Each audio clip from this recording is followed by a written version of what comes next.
Welcome back again, in Anime Galaxy.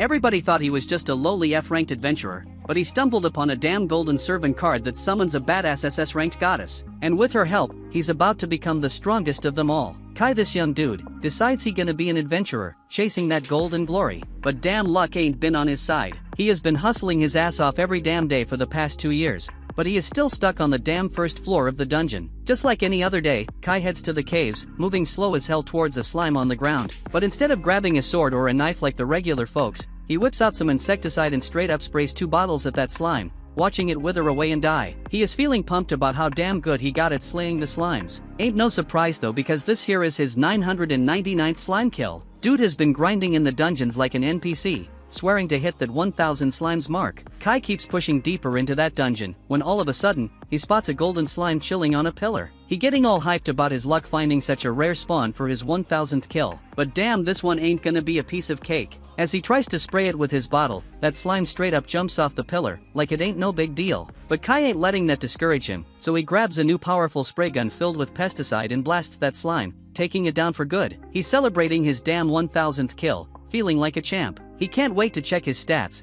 thinking he is about to level up big time, but his level ain't changed, even though he just wasted a golden slime. He decides to brush it off, hoping at least for some dope loot, but instead of a regular mana core, he finds this little golden card with a girl drawn on it. At first he all confused, but soon enough he figures it out. This here be a servant card, some super rare item. He checks out the stats and learns that this servant is a Valkyrie named Sylphie, and he even tries to search her on Instagram, but damn, there ain't no info about her online. Kai decides to bounce out of that dungeon first, before doing any more research. He starts heading back, and as he passing by, he sees this crew of adventurers walking past him, wearing some sick-ass armor, which Kai can only look at with jealousy. He wonders whether he would ever be able to buy such a thing, and heads over to the reception to get money in exchange for the slime cores. The receptionist Hitsugaya hooks my dude Kai up with 500 yen per slime core, so he ends up with a solid 1500 yen in total. It's a bit of a letdown, but Kai takes it and starts bouncing. But he suddenly stops and asks Hitsugaya if she knows the value of a rare servant card,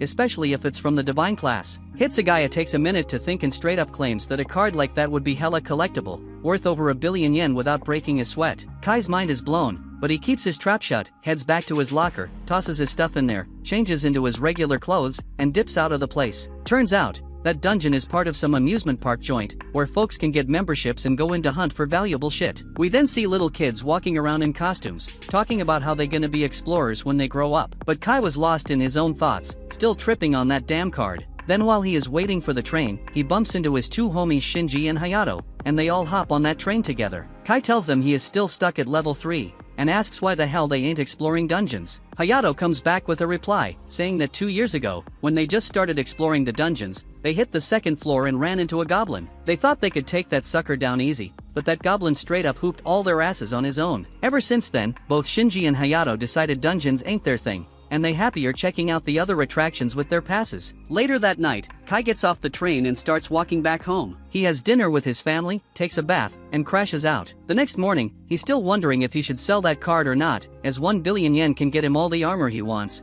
and he can buy as many video games as he wants. But then he gets interrupted by a voice, and it's his girl Katsu, asking where he was last night. My man decides to straight up lie and claims he was at a party with Shinji and Hayato, but shit, both of them spot Kai and roll up on him. Kai quickly pulls them aside and begs them not to spill to Katsu about him going dungeon crawling yesterday, and they agree to keep it on the down low. But when Katsu asks them what they did at the party, they end up saying different shit like playing arcade games, doing karaoke, and going bowling. Katsu ain't no fool though. He peeped the lies and asks if Kai hit the dungeons once again, but my dude manages to lie through his teeth and barely escapes the heat. Later that day in school, my dude Kai hits up his friends and asks what they would do with a servant card. No hesitation, they straight up say they'd sell that shit because it's worth a lot, and you can't summon a servant outside the dungeons anyways. Kai starts thinking about whether he should cash in on the item, but when he heads to the dungeons later, he decides to keep it for himself. Homeboy wants to become one of the topest adventurers the world has ever seen. He lays low, making sure no cameras catch him, and whips out the card. He calls out Sylphie the Valkyrie to be his servant, ready to follow his every command. Then all of a sudden, that card starts glowing and a bright-ass light shoots out of it. Next thing you know, it transforms into a massive woman with wings on her back and 2 melons up front. She's on some otherworldly shit as she grabs Kai and straight up disappears. Kai's dumbfounded, trying to figure out what the hell just went down. Then he turns around and sees a little lowly in armor standing right next to him. He asks who she is, and wonders if any kids got lost here, but this mini girl hits him back, saying she's the Valkyrie Sylphie, his servant from now on.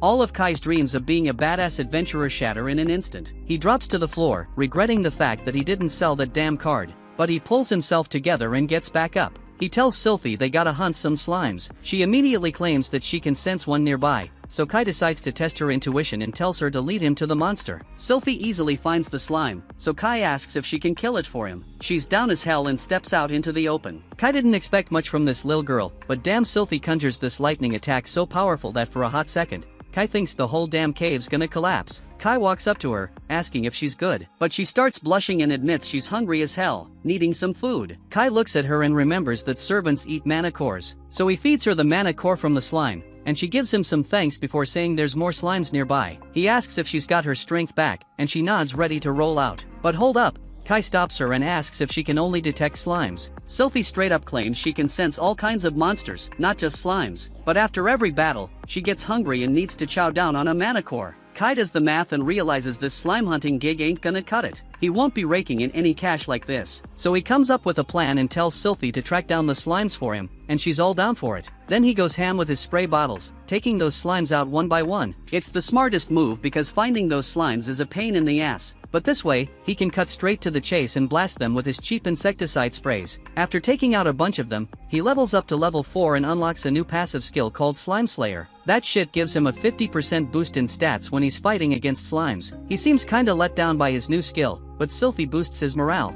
saying that getting a skill is an achievement in itself. He looks at her, smiles, and thanks her for the help. Then he says that he will be returning home now as it's getting late. Sylphie looks at him and asks if he'll summon her again soon, and he promises to summon her as soon as possible. So he recalls her back into the servant card and starts making his way back. He stops by the reception to sell the mana cores, and Hitsugaya is straight up shocked as she claims that he beat the daily slime extermination record by a large margin and asks how he did it. Kai plays it cool and lies, saying it was all luck. He snags his 15,000 yen reward and bounces home. Later that night, he's thinking about moving on to the second level of the dungeon. Goblins might be scary, but he's confident that with Sylphie by his side, they don't stand a chance. He has this dream about when he was a kid, watching TV with his girl Katsu. They were watching an interview about Katsu's dad, the most famous adventurer. That interview fills Kai with awe, and he decides right then and there to follow in his footsteps and become an adventurer himself. The next morning, he wakes up with a newfound determination and confidence. He gears up with Sylphie by his side and the sword and shield he bought with his hard-earned money. He's got his mind set on clearing every damn dungeon and becoming the most legendary adventurer in the whole damn world. They step into the cave and start walking when Sylphie peeps that something ain't right. She asks Kai if he good because dude looking pale as a ghost and shaking like crazy. Kai is straight up scared of this cave but lies to Sylphie,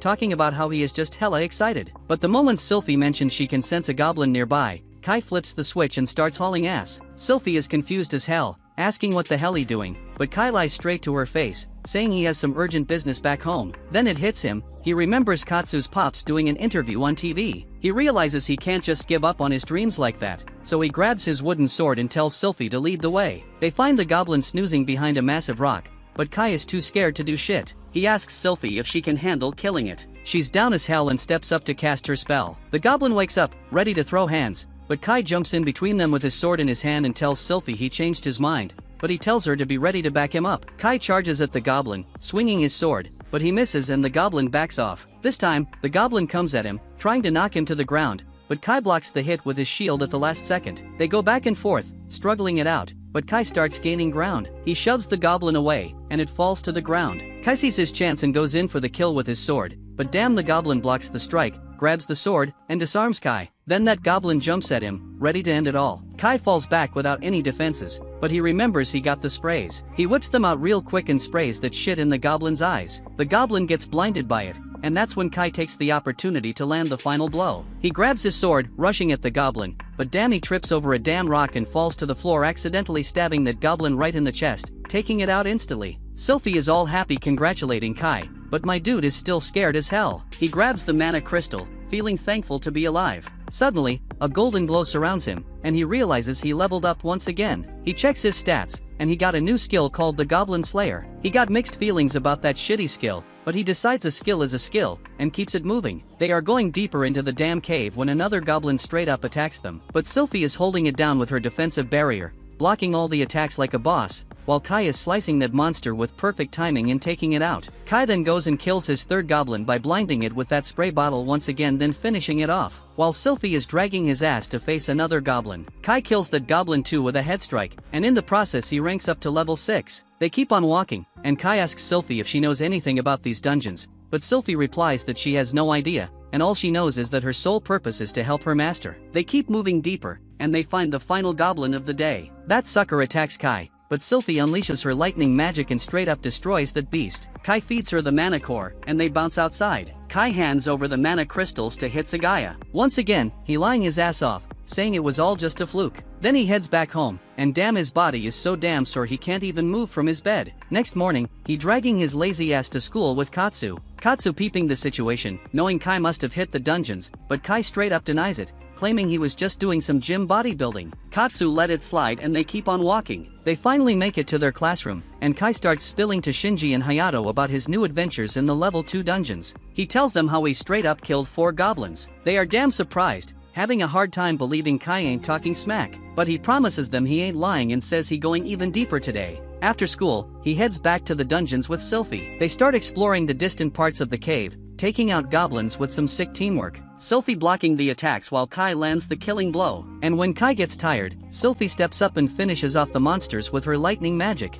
After that adventure, Kai sleeps like a log at night. The next day, he upgrades to a metal rod, dealing some serious damage to the goblins. But he is so damn exhausted that he ends up snoozing even in the classroom. But that ain't stopping him from his adventures. He is hitting the dungeon day after day, taking out goblins by any means necessary till he hits level 10, which is a major milestone for him. This time he unlocks a special skill called Divine Love, boosting his stats with every level up. The power of that boost be depending on how much love and care the divine goddess is showing him, so he decides he gotta confess how stoked he is to be adventuring with someone as cool as Sylphie. But damn, this poor lowly doesn't even know what kind of psycho manipulator this guy is, so she just happily thanks him for being there and loves working with him. After that, the next monster they run into is a glowing skeleton, something they ain't faced before. Kai tells Sylphie to stay alert, and she throws up her magic barrier as the skeletons come rushing at them. The skeleton is slamming against that barrier, trying to break through, but before he can do that, Kai decides to attack. But damn, his attack is doing nothing because his weapons ain't strong enough for this rare spawn. So he asks Sylphie to handle it,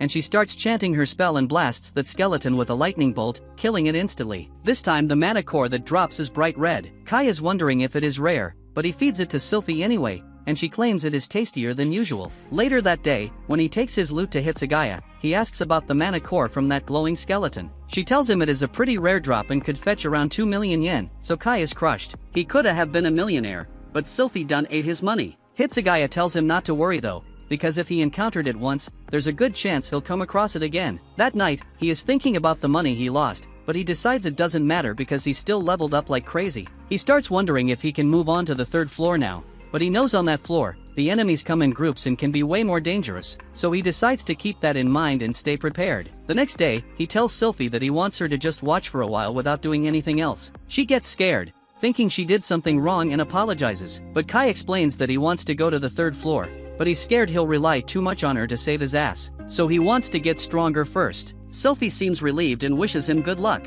and then out of nowhere, a damn goblin pops up from behind a rock. Kai confidently tells Sylphie to watch from the back as he handles it, but the plan backfires big time, and he ends up getting messed up real bad. He gotta buy potions from Hitsugaya, and that blows away all his damn savings. That night, he thinks about how he needs a bunch of mana cores to feed Sylphie and get better gear, so he decides to start from scratch and heads back to the 1st floor to kill as many slimes as possible, gaining skills, levels, and mana cores. After hustling his ass off in the dungeons alone for several days, he finally collects enough mana cores to feel confident moving on to the 3rd floor. But before they can leave the cave, Sylphie says she can sense a different kind of slime. And damn, she is right because Kai spots a silver slime nearby. He jumps into action, rushing that slime with his spray gun, but that sucker is fast and dodges away. But luckily Sylphie is right there ready to go. She unleashes her lightning magic and straight up kills that slime. And here's the crazy part, that slime drops another servant card, and that is some insane luck. Kai picks up the card and sees it's a demon rank card for a servant named Luceria. He looks at Sylphie, and she looking upset, which makes him realize that demons and goddesses don't mix well. But even with that, he decides to follow his own desires, and without even talking to Sylphie about it, he summons the demon servant right then and there. A huge red flame surrounds them, and a massive demon lady emerges, flying straight through Kai in her ethereal form, just like what happened with Sylphie. He looks down and sees another lowly, but this time she got bat wings and horns on her head, and he realizes with a demon and a goddess on his side, his party gonna be unstoppable. He is straight up crushed when he peeped that Shorty ain't looking anything like the fine girl on the card. Anyways, they do the intro thing and swap names,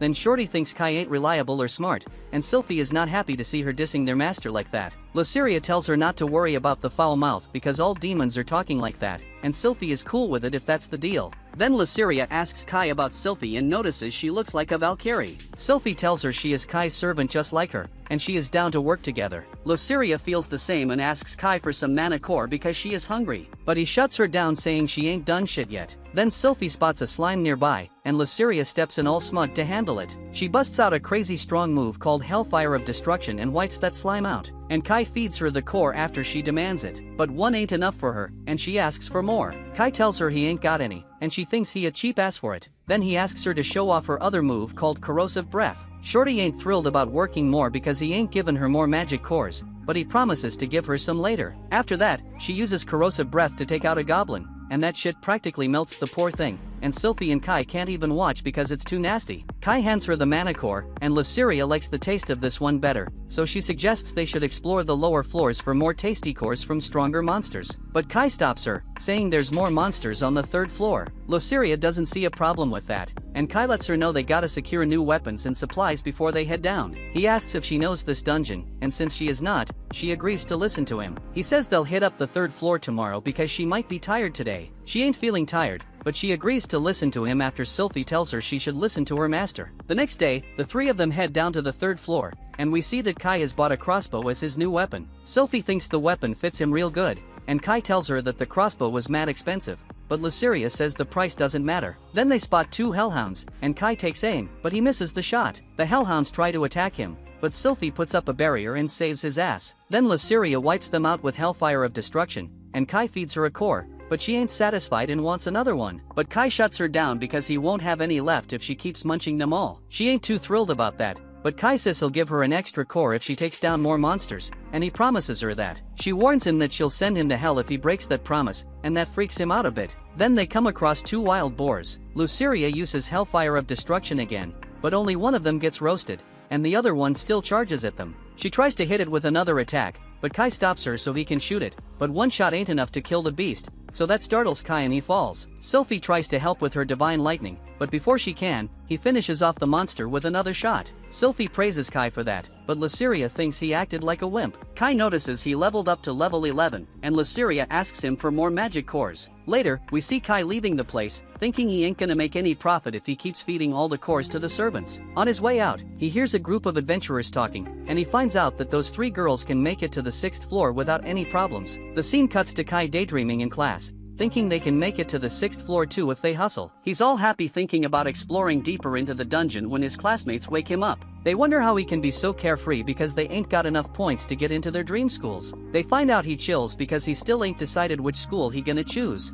Katsu overhears them and asks Kai which school he gonna pick, but he ain't sure what to say, so he asks her first. She says she going to Uka Academy and wonders if he gonna enroll there too. Since he ain't made a choice, he tells her he will. She's hyped that they gonna roll to school together again, and she dips when one of her homies asks her to help with the handouts. Kai is wondering what she is so happy about, and his crew thinks he is too oblivious for his own good. Then it cuts to him back in the labyrinth, and his peeps are straight up slaying all the monsters one by one. Unlike Sylphie, Luceria is asking Kai for more cores, and he ain't got no choice but to listen to her. Sylphie ain't too thrilled about this, but Kai doesn't catch on to what she feeling. He keeps hooking up Luceria with more cores, and when Sylphie looks at him, he asks if something ain't right, but she doesn't speak up. He knows something is off with her, but he can't figure out what. Then we see him back at his house. He notices his mom watching some drama on TV, and he sees a similar situation going down there like the one he dealing with now. Watching the drama, he figures Sylphie is probably anxious because of the new servant, and he's scared it gonna lead to a face-off between his 2 servants, just like in the drama. He thinks that would be messed up,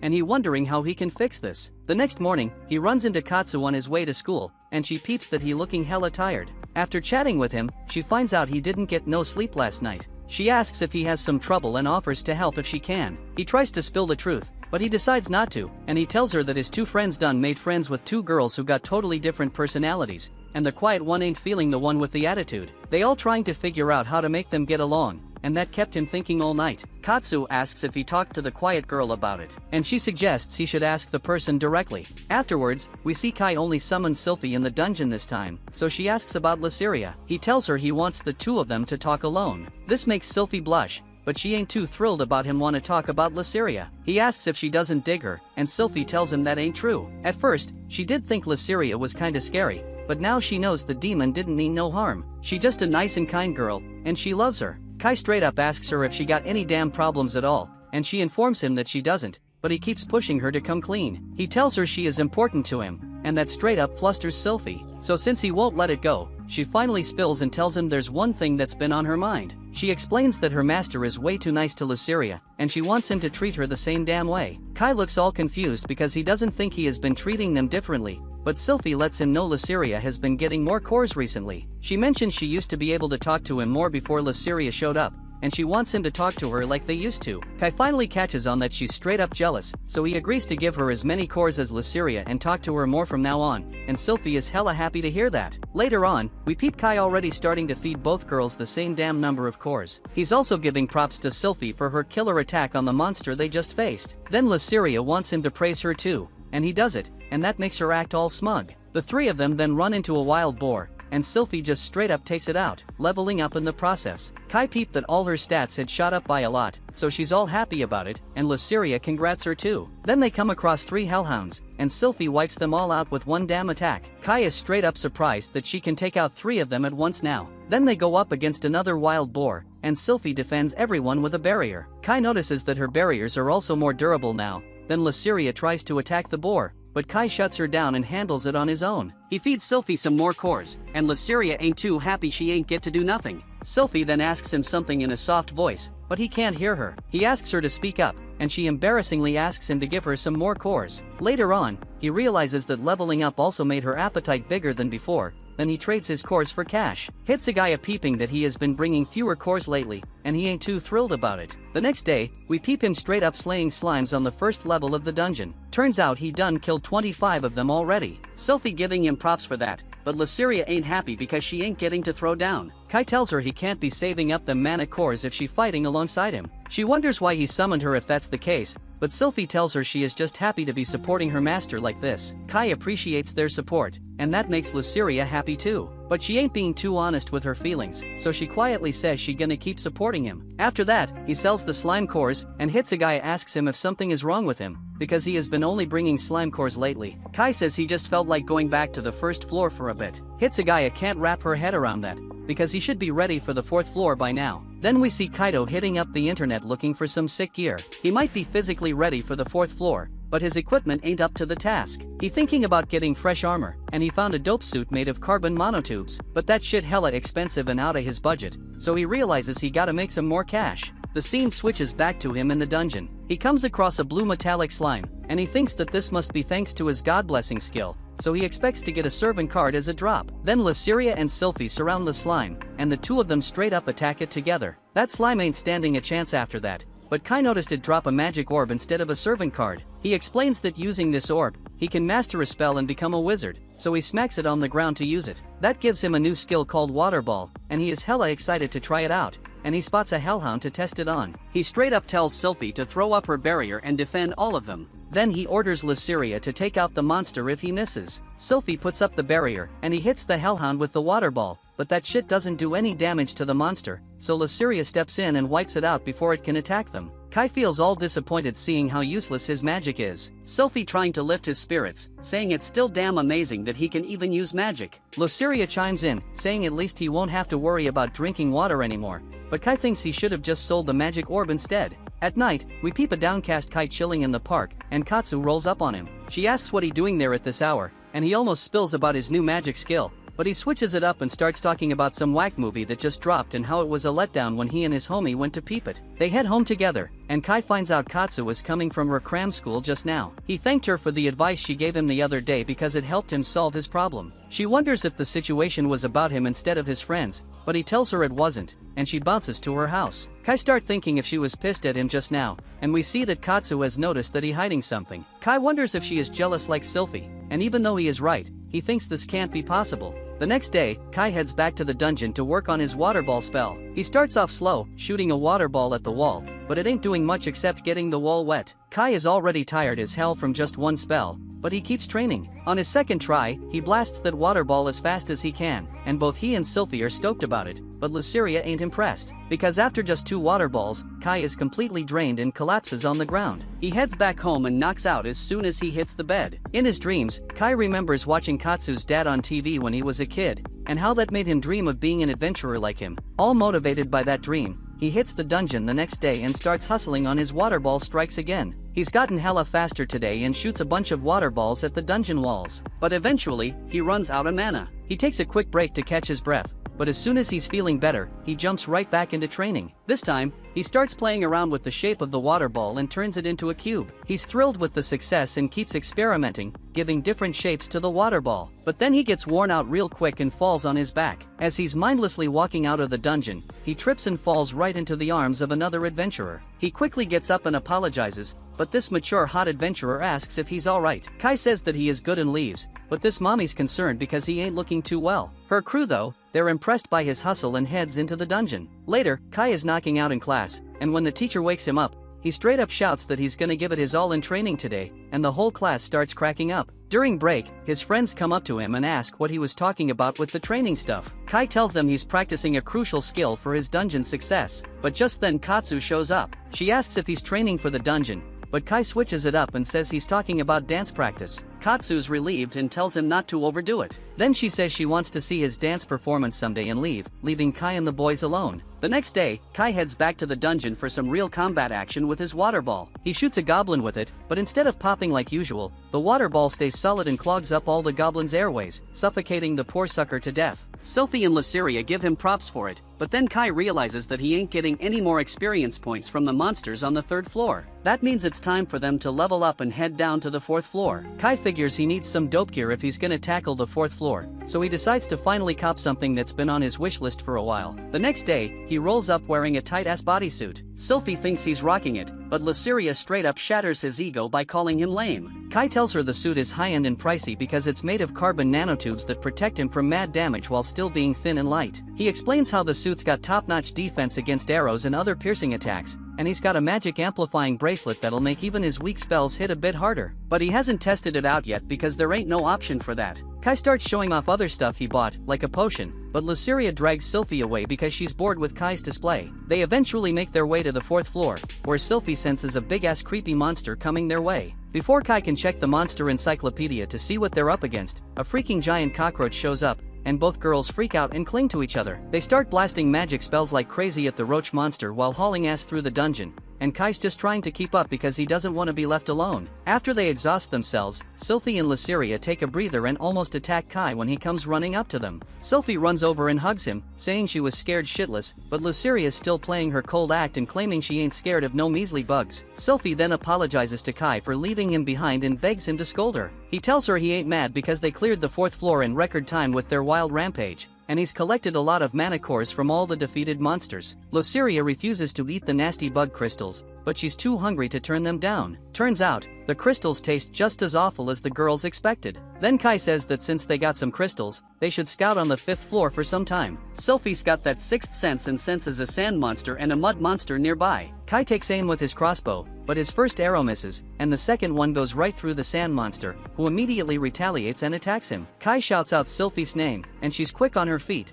throwing up a barrier to protect him. Kai figures these two monsters are immune to physical attacks, so he turns to Luceria for backup, and she straight up obliterates them with her fiery attack. Kai asks if she needs to recharge her mana with the nasty crystals, but neither Luceria nor Sylphie want to touch that disgusting stuff. They keep exploring the 5th floor, but it seems like there ain't no more monsters nearby. Just then, Sylphie spots something weird on a wall, but Kai ain't seeing anything special about it. Sophie decides to go all out and blast a hole in the wall with her lightning attack, and damn it opens up a secret passageway. They start heading in, and Kai warns the girls to watch out for any traps. But just as he was saying this, Luceria tells him that it's too late for the warning. She steps right on a trap trigger, and an arrow gets shot out. But instead of hitting Luceria, it nails Kai, and he's on the ground writhing in pain. His crew's all worried, but thankfully, his bodysuit protects him from any serious damage, so he bounces back in a few minutes. They keep moving forward, but then Luceria steps right on another trap tile. This time, Kai steps back to avoid the arrow, but he gets zapped by lightning instead.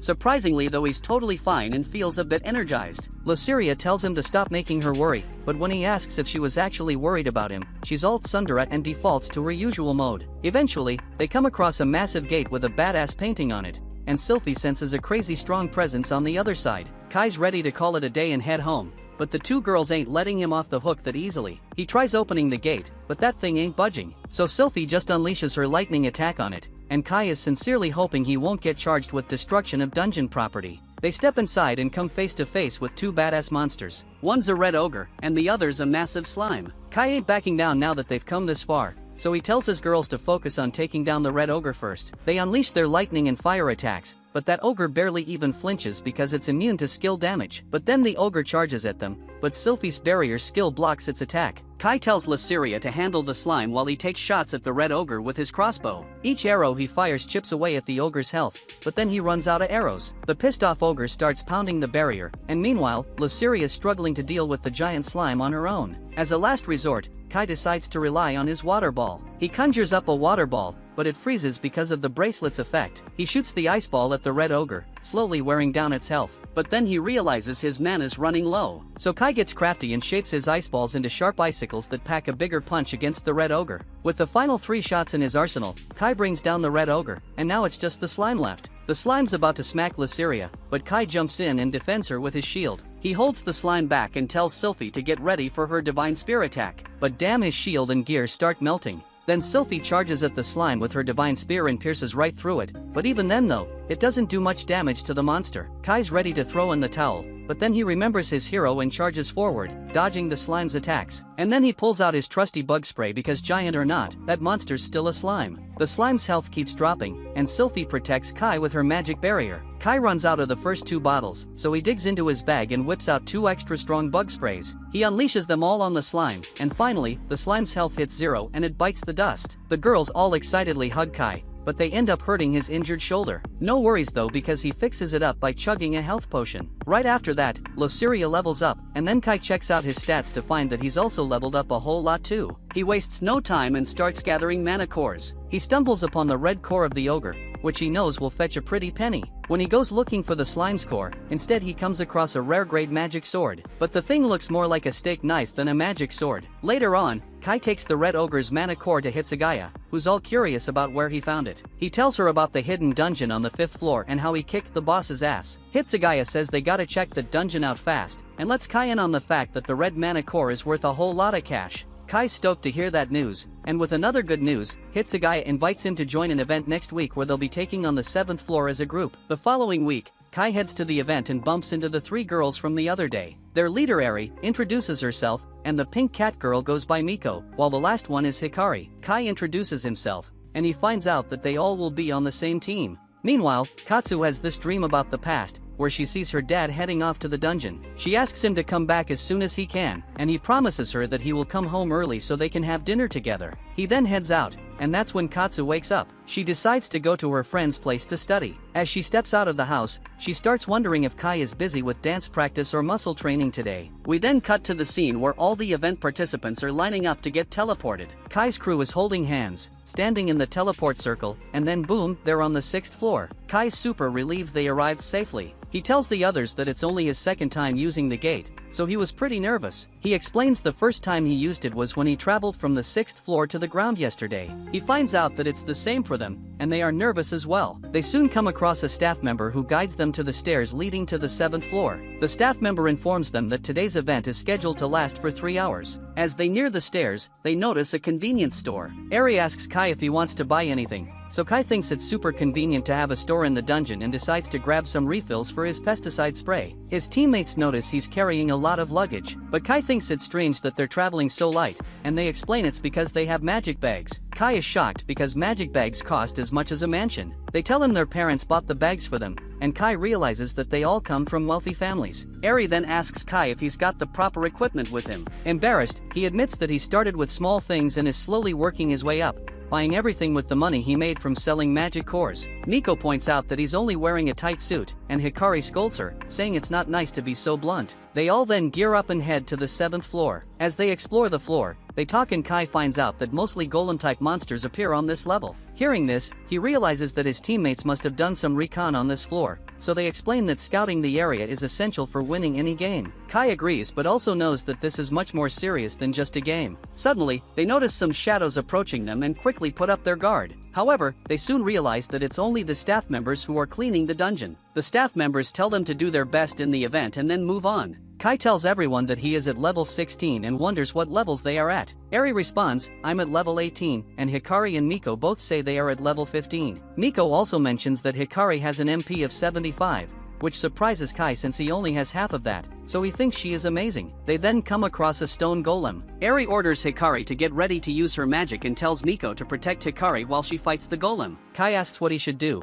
and Eri tells him to watch her back. Eri attacks the golem and manages to defeat it all on her own, and Kai finds this impressive. They then encounter a bronze golem, so Hikari uses a spell called Earthwave to trap it in a swamp, and Miko summons her servant Snatch, who dodges the golem's attacks and lands a wind spell on it. Hikari then uses a fireball spell on the monster, and Eri finishes it off with her spear. Kai is amazed by their teamwork. Then he notices a monster behind Miko and Hikari, so they turn around to see an iron golem. Kai attacks it with his crossbow, but it has no effect. Eri stops the monster from attacking Miko and Hikari, but the golem's skin is too tough for her attack to deal any real damage. Hikari uses her fireball on the monster, and Miko attacks it with Snatch, but neither of their attacks have any effect, and the monster injures Snatch. Seeing this, Kai thinks he needs to summon either Sylphie or Lysiria, but he drops the plate knife from his bag and remembers reading about this magic sword online. He learned that it can deal whatever damage the user imagines, so Kai decides he needs to imagine himself defeating the monster. He tells Hikari to use Earthwave to trap the monster. She does, and the monster is stuck. He then asks Eri to distract the monster, and she launches a barrage of attacks. Kai then attacks the monster from behind with the magic sword,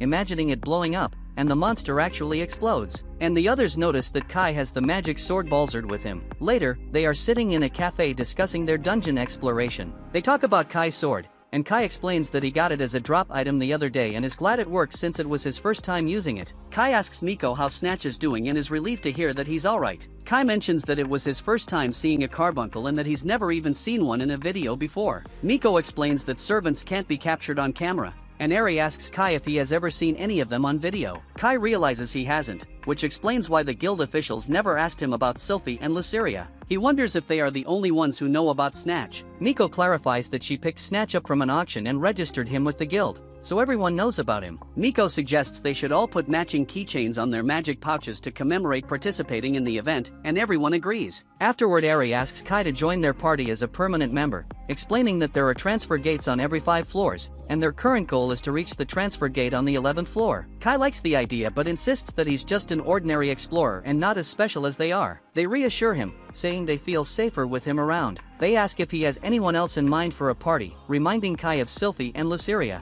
Kai worries that if they find out he is bringing 2 little girls into the dungeon, he might get reported. He asks for some time to consider it. Miko wonders if he dislikes their party, but he assures her he needs to consult someone first and will give them an answer later. They understand, and Eri asks him to contact her once he's decided. He agrees, and the scene shifts to him returning to the dungeon. Inside, he summons his servants, who are upset that he didn't summon them earlier. Kai explains he's considering forming a party with others, but his servants are unhappy and can't believe it's the first thing he mentions after seeing them. He tells them he didn't abandon them, explaining he had business to handle and couldn't summon them in the morning. He tries to discuss the party again, but they insist that the 3 of them are fine as they are. Kai persists, but Sylphie firmly tells him to end the conversation here. Then Lysiria gets all mad at him for always calling her by her full name, and Kai's got no idea what else to call her. She points out he calls Sylphie by her nickname, Syl, so he realizes that this time, Lysiria is the one who's jealous. He suggests a few nicknames for her, but she likes Luce. She mentions that Kai will have to call her this from now on, and he agrees. The 2 of them then go ahead to explore the dungeon,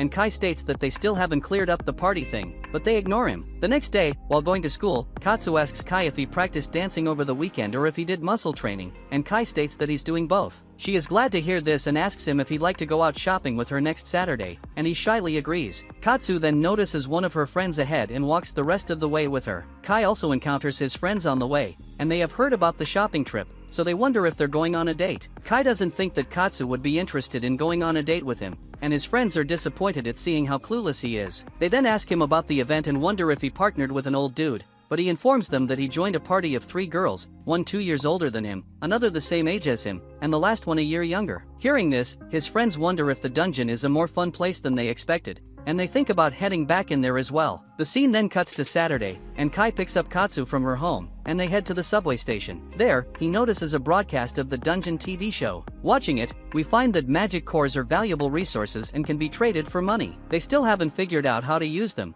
but they are filled with an unknown energy that can be useful in the future. Seeing this, Katsu thinks that Kai is really interested in dungeons, and she tells him to forget about it for today and focus on their shopping trip, and he agrees. While walking around the town, Katsu wonders when was the last time the two of them went out like this. Kai then thinks back to when they were little and remembers her dad taking them to all sorts of places. Katsu recalls their camping trips and movie nights and suggests they should catch a movie next time, to which Kai agrees. They then hit the stores for some clothes shopping. Katsu tries on a few outfits, and Kai compliments every one of them. Finally, she asks which one he likes best, and he picks the one she's wearing. Afterward, they head to the park, where Katsu spots some boats and suggests they go for a ride. As they paddle around, Katsu notices some beautiful fish in the water, but Kai thinks she's even more beautiful. He sees couples in the other boats and thinks they must look like a couple too, but then quickly dismisses the thought, reminding himself they're just hanging out. Katsu notices that Kai looks a bit more built than usual and figures his muscle training is paying off. Kai agrees, and she says they should have more outings like this. The scene then cuts to them sipping juice, both enjoying their flavors. Katsu asks if Kai wants to try her flavor, and Kai agrees, offering her a sip from his glass. After tasting her flavor, he thinks it's pretty good. Katsu hesitates for a moment, thinking of it as an indirect kiss,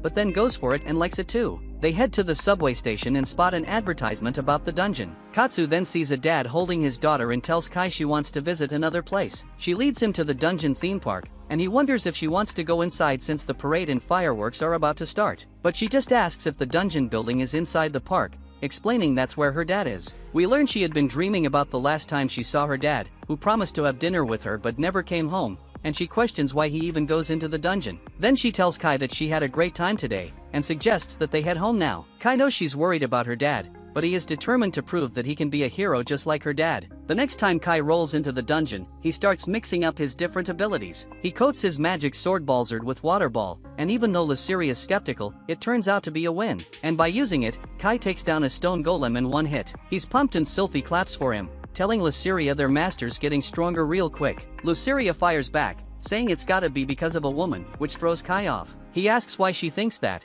and she says it's just her gut feeling. Seeing him all nervous and guilty, Sylphie asks if the reason he wanted to join a party the other day was also because of a woman. Kai doesn't know what to say at first but ends up confessing that a party of 3 girls invited him. Sylphie feels a bit insecure hearing this, but Luceria thinks he doesn't want to waste any more mana cores on them. She's about to go off on him for treating them like that, but when Kai promises to keep feeding them mana cores, Luceria forgives him easily. Kai says he's not joining the party, but Sylphie suddenly tells him to go for it. She says if her master decides to join another party, she wants to support him, and Luceria agrees as long as she gets her mana cores. Sylphie then asks Kai to at least explain why he wants to party with someone else. He replies that he wants to grow stronger by fighting alongside other humans, otherwise, he'll never catch up to Sylphie and Luceria. The girls are cool with his reasons, and Kai promises he'll only party with Aries' team on weekends so they can still hang out on other days. At night, Kai realizes getting permission from an angel and a devil was easier than calling a girl. He's staring at the phone, too embarrassed to call Aries and tell her he agreed to join the team, but suddenly Katsu calls him. He picks up, panicking, and Katsu says she just wants to chat for no particular reason. Kai's happy to help but first asks if she knows any ways to reduce nervousness. She asks why, and Kai uses his friends as the excuse, saying they want to call a girl but are too nervous about it. Katsu starts sharing this story about she was too nervous to play piano on stage. Her old man literally pasted a smile on her face, and that did wonders for her nerves. Kai says he'll give it a shot, and then Katsu wishes him goodnight and hangs up. Kai's left wondering what she wanted to talk about in the first place but doesn't think much of it, and he calls Aries, who's practicing hard at her family's dojo. She's been waiting for his call and hits him up about joining their crew. Kai agrees but he can only swing by on weekends, and Eri says that's perfect since they only hit the dungeon on weekends. Next Saturday, Kai links up with the crew and dives back into the dungeon on the 7th floor. Then a gang of stone golems rolls up looking for a rumble, so Kai steps up, telling Hikari and Miko to back him up. Hikari drops some ground magic to pin down a couple of golems, while Miko brings out her sidekick Snatch to keep the third one busy. Kai seizes the moment, powers up his magic sword with Water Ball, morphing it into an ice sword, and drops a golem with one swing. Another golem tries to attack, but Kai dodges and takes it out in one hit too. Meanwhile, Nico's servant slices up a golem with wind blades, and Eri takes down another. The girls are curious about when Kai learned magic and why his water ball looks like a sword. He says he only knows one water spell and has been experimenting. Eri says his ice blade and command skills were impressive, and she can't believe it's his first time fighting in a group. So to dodge more questions, Kai compliments Eri's weapon skills, and she says she's been practicing since she was a kid. Suddenly, Kai's stomach roars, and he asks for a lunch break. To his surprise, they whip out a whole kitchen from their magic bags and cook up a frying fish and grilling steaks in the damn dungeon. When Kai gets home that night, he thinks Eri and her friends have generational wealth he can only dream of. But more importantly, Eri has plans to explore the 8th floor the next day. The 8th floor has aquatic monsters and water-based terrain, so Kai buys a high-end life jacket because he doesn't know how to swim. Soon they arrive at the 8th floor, and Snatch detects a monster lurking in a pool of water. A salamander emerges from the pool and spits acid at Kai, instantly melting his expensive life jacket. He freaks out and demands the monster to refund him for the life jacket, but it spits more acid at him, and he can only dodge it. Just then, Nico takes it down with the crossbow Kai lent her since he wasn't going to use it anymore. He asks if she has practiced before, and she replies that she just held a crossbow for the first time in her life but managed to get a headshot on her first try. Soon after that, they encounter more water-themed monsters and spend most of their time running away. Then a squid monster flings Kai into a pond, and he flails around because he can't swim. Eri tells him to stop being a wimp because the water is not deep at all. While he deals with his embarrassment, Hikari has already roasted the squid. Next, they face some flying tuna monsters that leap out of the water to attack them. Kai attacks them with his mana gun while the girls use their weapons to thin out the fish monsters. Kai soon runs out of ammo and notices how effortlessly Eri is slashing down monsters with her long-handled blade. So he shapes his ice sword into a similar weapon and begins taking down the fish monsters, but each slash consumes a decent chunk of his mana. The girls also notice him cutting down the monsters with ease, but just as Kai finishes, he runs out of mana completely and collapses. When he wakes up, he finds himself in Eri's lap and gets up quickly, apologizing for the trouble and assuring her that he is fine. To his surprise, his MP is full, and Eri reveals that she gave him a mana potion while he was unconscious. Kai says that it must have been expensive, but she tells him not to worry because they are party members. Eri then brings up his fighting style, and he replies that he based it on her style. Before they can discuss it further, Snatch warns everyone about a very powerful monster. Everyone is on guard, and then a huge dinosaur monster emerges from the water. Kai panics, saying that dinosaurs are high-level monsters found only on deeper floors. Kai and the girls try to run away, but the dinosaurs follows them. Due to its immense weight, the floor crumbles, blocking their exit. Realizing they got no way out, Kai tells everyone they gotta fight to survive. He tells Miko and Hikari to hit the dinosaurs from a distance and asks Eri to attack while he distracts it. Hikari's earth magic and Snatch's wind blades ain't doing shit, and even though Kai stabs it with his ice blade, it barely scratches the damn thing. The dinosaurs gets pissed and goes after Kai, making him run. And this gives Eri the perfect chance to strike, so she jumps on the dino's head and stabs it with her spear, but it ain't enough. Then the monster throws her off, and as Kai checks on Eri, she mutters about becoming a hero but passes out reaching for her weapon. Kai thinks about calling Sylphie and Lysiria but decides that it wouldn't be the best idea to reveal them to others. Then he sees the monster going for Hikari and Nico and realizes he can't hesitate. He pulls out the servant cards and summons his girls, then a wild storm of divine and demonic energy whips up before Sylphie and Lysiria appear, leaving everyone in awe. Even Eri opens her eyes just in time to see Sylphie and Lysiria show up. Kai apologizes for calling them on short notice and asks them to take down the dinosaurs. They use their lightning and fire attacks and bring down the dinosaurs in seconds. Once the fight is done, Sylphie runs to Kai asking if he's hurt. He says he's fine, and then Lysiria steps up, teasing that Kai was after women in the end. But suddenly Nico jumps on Sylphie, amazed by how she has never seen anyone as cute as her before. She asks if Sylphie is a real angel, while Hikari thanks Lysiria for saving them and fawns over the cute demon Loli. Lysiria tries to stay cold but can't resist Hikari's emotional pleading look to hug her, so Lysiria lets her get close. Even Eri is charmed by their cuteness, but she holds back herself and asks Kai if these girls are his servants, and he confirms that they are. Later they get out of the dungeon, and Hikari's parents come to pick her and Miko up. Once they're alone, Kai remembers Eri trying to get back in the fight even after getting knocked out, saying she wants to be a hero. He asks if they can talk about it, and finds out her dad inspired her to be a hero who takes on big challenges and saves everyone. So Kai thinks he and Eri are the same. After that, she invites him to an open campus event at her university the next weekend. Kai talks about it to his friends because Eri goes to a prestigious school. They tell him to invite Katsu instead of them since she's interested in that university too, and they can call it their second date. Kai panics hearing that, but Katsu hears her name and brings her friend along, asking if they were talking about her behind her back. Kai tries to deny it, but his friends push him ahead. He uses the nervousness removal technique before telling Katsu about the open campus event. Turns out Katsu was already planning to go and wanted Kai to be with her from the start. The next weekend, she wears the dress Kai picked for her on their previous date to the open campus event. When Kai sees Katsu, he can't help but think she looks cute. They then head off to Uka Academy, and the next thing you know, they're on the train. Kai is sitting a little too far from Katsu but quickly moves closer when she tells him to. She then thanks him for inviting her to the open campus, but Kai, trying to play it cool, says it's no big deal since he was planning to go anyway. Katsu mentions that she enjoys it more with the two of them together, and Kai can't help but agree. For a moment, it feels like a date, but he quickly reels it in and reminds himself that they're just checking out the academy. Katsu, buzzing with excitement, talks about how eager she is to see Yuka Academy. It turns out Shinji and Hayato are also on the train, equally excited. Kai, a bit surprised, asks why they're tagging along since their plans involve different schools. They casually explain that they just wanted to experience an open campus themselves, reassuring him they have no intention of playing third wheel between the two of them,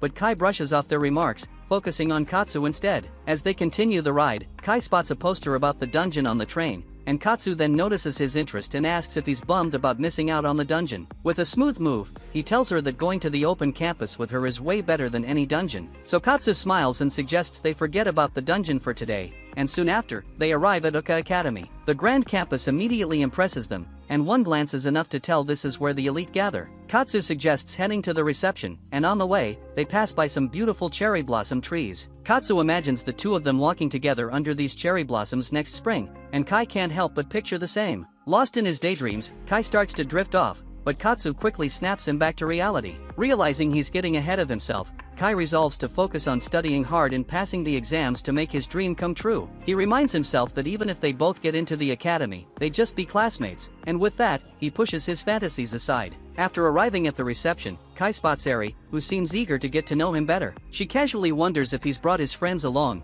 but before Kai can even finish introducing them, his friends, suddenly energized by the sight of a beautiful girl, jump in to introduce themselves with an air of dignity they rarely show. Eri then asks if the girl with him is his girlfriend, but Kai quickly clarifies that Katsu is just his childhood friend and neighbor. Eri tells them to explore the campus on their own for a bit and mentions that she'll give them a proper tour once she's free from her duties. As they leave, Eri feels oddly relieved that Katsu isn't Kai's girlfriend, though she's not quite sure why. As they wander through the academy building, Katsu, ever curious, asks Kai how he and Eri met. Kai explains that they crossed paths in the dungeon, and the temperature seems to drop as Katsu shoots him a cold look. The atmosphere gets even frostier when Kai, without thinking, mentions that it was Eri who tipped him off about the open campus. Katsu, trying to keep her cool, spins the situation positively, saying that they should be grateful to Eri for giving them the opportunity to come here together. She reminds Kai of his promise not to talk about the dungeon today, and though her tone is calm, the underlying anger is hard to miss. Sensing the tension, Kai's friends quickly pull him aside away from Katsu. They ask if Eri is the person he mentioned when he talked about forming a party, and when he confirms it, they can't help but feel a pang of envy, regretting that they gave up on being explorers. Putting their jealousy aside, they advise Kai to watch what he says around Katsu, considering how concerned she is about his dungeon escapades. Kai nods in agreement, and the group continues their tour. They make their way to the auditorium and they are immediately struck by how much bigger it is compared to their schools. Katsu points out the electric blackboard and mentions that students here even use tablets for their classes. Impressed, they also notice the sheer number of clubs available at the academy. Kai spots an AED nearby and, being the dungeon geek he is, starts to compare it to what they have in the dungeons, but his friends quickly shut him down. After checking out a few more spots, they head to the garden. The peaceful atmosphere wins them over, and Kai's friends start to think that this academy is pretty amazing. It's too bad their grades aren't good enough to get in. But Kai, the optimist, says he'll just have to study harder if he wants to make it here. His friends, though, are more concerned about how he'll afford the tuition. Kai starts to mention earning money through dungeon exploring but catches himself since Katsu is there, and instead says he'll get a part-time job. The four of them take a moment to relax, and Katsu casually mentions how nice it would be to take breaks like this together between classes. Kai agrees, letting his mind drift into a daydream about it until Miko and Hikari show up, snapping him out of it. They tell him that Eri mentioned he was here, and once again, his friends ever the Charmers, switch to dignified mode upon seeing the girls. Miko and Hikari, spotting Katsu, assume she's Kai's girlfriend, but he quickly clears that up just like he did with Eri. Kai remembers that Miko is still a second year and Hikari a first year, making him wonder why they're even touring a college already. Hikari says she wanted to check it out while she could, as it's a good opportunity, though Kai doesn't quite get what she's implying. Katsu then asks how they know Kai, and before he can even think of a response, the girls bluntly reveal that they're in a dungeon party with him. Katsu's mood instantly chills, but thankfully, Eri arrives just in time to break the tension. She suggests they all head to the cafeteria for something to eat, and everyone eagerly agrees. The scene shifts to them in the cafeteria, and everyone is blown away by the incredible menu. Eri points out that since it's a school cafeteria, the food is surprisingly affordable. They're amazed and dive into their meals, loving every bite. It's revealed that this is the first time the rich girls have ever eaten in a cafeteria, and they're actually enjoying the experience. Then when Katsu goes to get a refill, Kai offers to do it for her, but she suggests they grab enough for everyone, so the two of them head off together. Meanwhile, Hayato asks the girls if they ever encountered an instructor named Onigawara during their explorer training. They recall meeting him, and they all agree that they hated him because he was so strict. The boys nod in agreement, and Hayato starts to mimic Onigawara's behavior, which gets a laugh out of Hikari, who thinks he nails the impression. Feeling smug after the compliment, Hayato continues the imitation, but the girls quickly lose interest. Sensing the change in mood, Eri switches the topic, saying it reminds her of their explorer training, particularly when Onigawara scolded her during AED training. Miko wonders if Shinji and Hayato are also explorers, and they admit they are though, but only technically, since they completed the training but didn't pursue it further. Hayato mentions that the lectures were so long that Shinji kept dozing off, but Shinji is quick to point out that Hayato wasn't much better. Hayato goes on to explain that's why they didn't know dungeon items are only effective within a 3-kilometer radius of the dungeon. He recounts how he once tried to use potions after getting hurt in a race, only to end up wasting all of them. Eri explains that's the reason a theme park was set up within that 3-kilometer radius, and she mentions that all manufacturing and research of items and potions happen within that area. She adds that there are tons of rules, and it's hard to keep track of them all, with the boys nodding in agreement. Shinji and Hayato chime in, saying at least the amusement park is fun, and Eri agrees, adding that the dungeon staff does an amazing job managing the park. She even reveals she wrote a report on it once. The boys start chatting about how awesome dungeons are, and Katsu overhears since she's standing right behind them. She and Kai then hand out drinks to everyone, and she can't help but wonder why people are so obsessed with exploring dungeons. Afterward, they continue their tour and check out the swimming pool. Kai mentions that the pool is heated, so you can swim even in the winter. The sight of the pool reminds him of the time Katsu saved him from drowning when they were kids. Miko overhears this and realizes that Kai still can't swim, and Hikari feels a weird twinge in her chest seeing him so close to Katsu. Miko is clueless about what's going on, and asks Hikari about it, and Hikari admits it's a strange, unfamiliar feeling. They move on to the soccer field, and Hikari stumbles on the stairs, but Kai is right there to catch her, leaving her blushing in his arms. She thanks him, and Eri throws in a compliment about Kai's quick reflexes. Miko, not wanting things to get too awkward, reminds Kai to put Hikari down, which he does eventually. Just then, a soccer player accidentally kicks a ball toward Miko's face, but Kai, channeling his inner Sigma male, steps in and saves her. Both Miko and Hikari are left swooning, their hearts skipping a beat. Even Kai's friends can't help but think he's pretty cool, and Eri suggests they head to the dojo next. At the dojo, Eri has a moment of self-reflection, wondering why she invited them there when it wasn't part of the plan. But it's clear she just wants to impress Kai. So she shows off her skills with a spear, and after she finishes, everyone applauds, showering her with compliments. Eri, however, only cares about what Kai thinks, and it dawns on her why she wanted to show off in the first place. As the day wraps up, Kai and his friends get ready to leave the academy. Eri and the other girls exchange contact info with Katsu, offering help if she has any questions about the academy. Shinji and Hayato, not wanting to miss out, ask if they can get the girls' contact info too. They agree, and the boys are over the moon. Kai and his friends thank Eri for the tour, and they head out, leaving with a lot more than just memories of the campus. On the train ride back home, Kai is feeling pretty good about their visit to the academy, but his friends? They're way more focused on the girls they met. Hayato then asks Shinji which girl caught his eye, but they can't seem to pick just one. They start joking about how they should dive back into exploring dungeons. Who knows? Maybe they'll find more girls like that. Kai quickly reminds them they're not supposed to be talking about this stuff, especially with Katsu right there. She gives them a smile, but anyone paying attention can tell it's got a bit of a sharp edge to it. Later, as Kai and Katsu walk home together, he promises her that he's going to study hard so they can both make it into Uka Academy. She wishes him luck, but then out of the blue, asks which of the three girls was his type. Kai, caught off guard, insists he never really thought about it, though inside he's thinking that she is the one he likes, he just can't bring himself to say it. Then Katsu brings up how Kai was using everyone's first names today, but he doesn't get what she's hinting at, so this seems to annoy her, and before he knows it, she's storming off to her house. Later on, Kai is left scratching his head, trying to figure out why she got so mad. He thinks that maybe she was jealous of the other girls, but he brushes it off thinking that can't be it. Then he remembers a new problem. How is he going to explain his mysterious absence to Sylphie and Luceria tomorrow? We then see Kai is busy battling a slime in the dungeon, using insecticides to take it down. After the fight, he collects several slime cores, satisfied that he's gathered enough to feed his 2 servants for a while. Luceria is curious about Kai's activities and asks him what he was up to with Eri and the others the previous day. Kai casually explains that he was just on a school tour and playfully wonders if she even knows what a school is. Luceria snaps back, telling him not to mock her, but it's clear she's clueless. Sylphie steps in to explain that a school is a place where humans go to study. Luceria grasps the concept and understands that Kai must have his reasons, but she's not happy about being ignored. Realizing he might have upset them, Kai quickly apologizes and offers them 3 magic cores as a peace offering. But these 2 aren't so easily appeased, they demand 100. In the middle of their negotiation,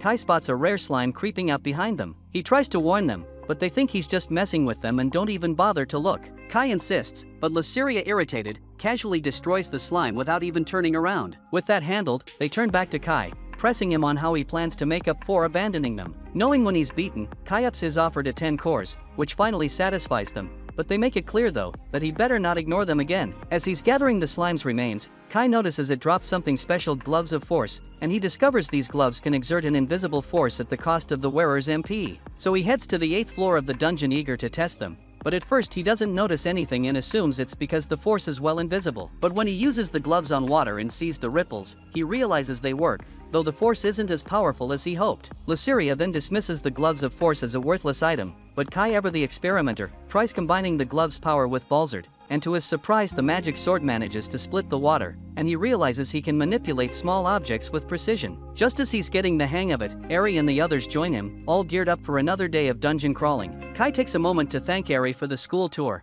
mentioning how much fun he had and expressing his determination to pass the exams, even though he knows he has a lot of work ahead of him. Eri, always supportive, offers to hold a study group to help him out, and Kai gratefully accepts and asks if he can invite Katsu as well. The girls exchange surprised glances, but Eri agrees. Then the rest of the group chimes in, saying they'll join too. Meanwhile, Kai's servants Luceria and Sylphie notice how much closer Kai is getting with the girls, and can't help but pout a little. Kai, ever oblivious, asks them what's wrong. They claim it's nothing, but their sulking is pretty obvious. In an attempt to cheer them up, Kai offers them some magic cores, which they munch on while still pouting. The girls watching can't help but think the 2 servants are absolutely adorable. The group then prepares to descend to the 9th floor, a level none of them have ventured to before. Eri warns everyone to stay sharp, as they're heading into uncharted territory. As soon as they step onto the floor, Sylphie senses a powerful enemy lurking nearby. Kai, feeling a mix of excitement and anxiety, asks the group what they should do. The girls, determined as ever, insist on pressing forward. Kai quickly realizes there's no turning back as the path offers no alternate routes.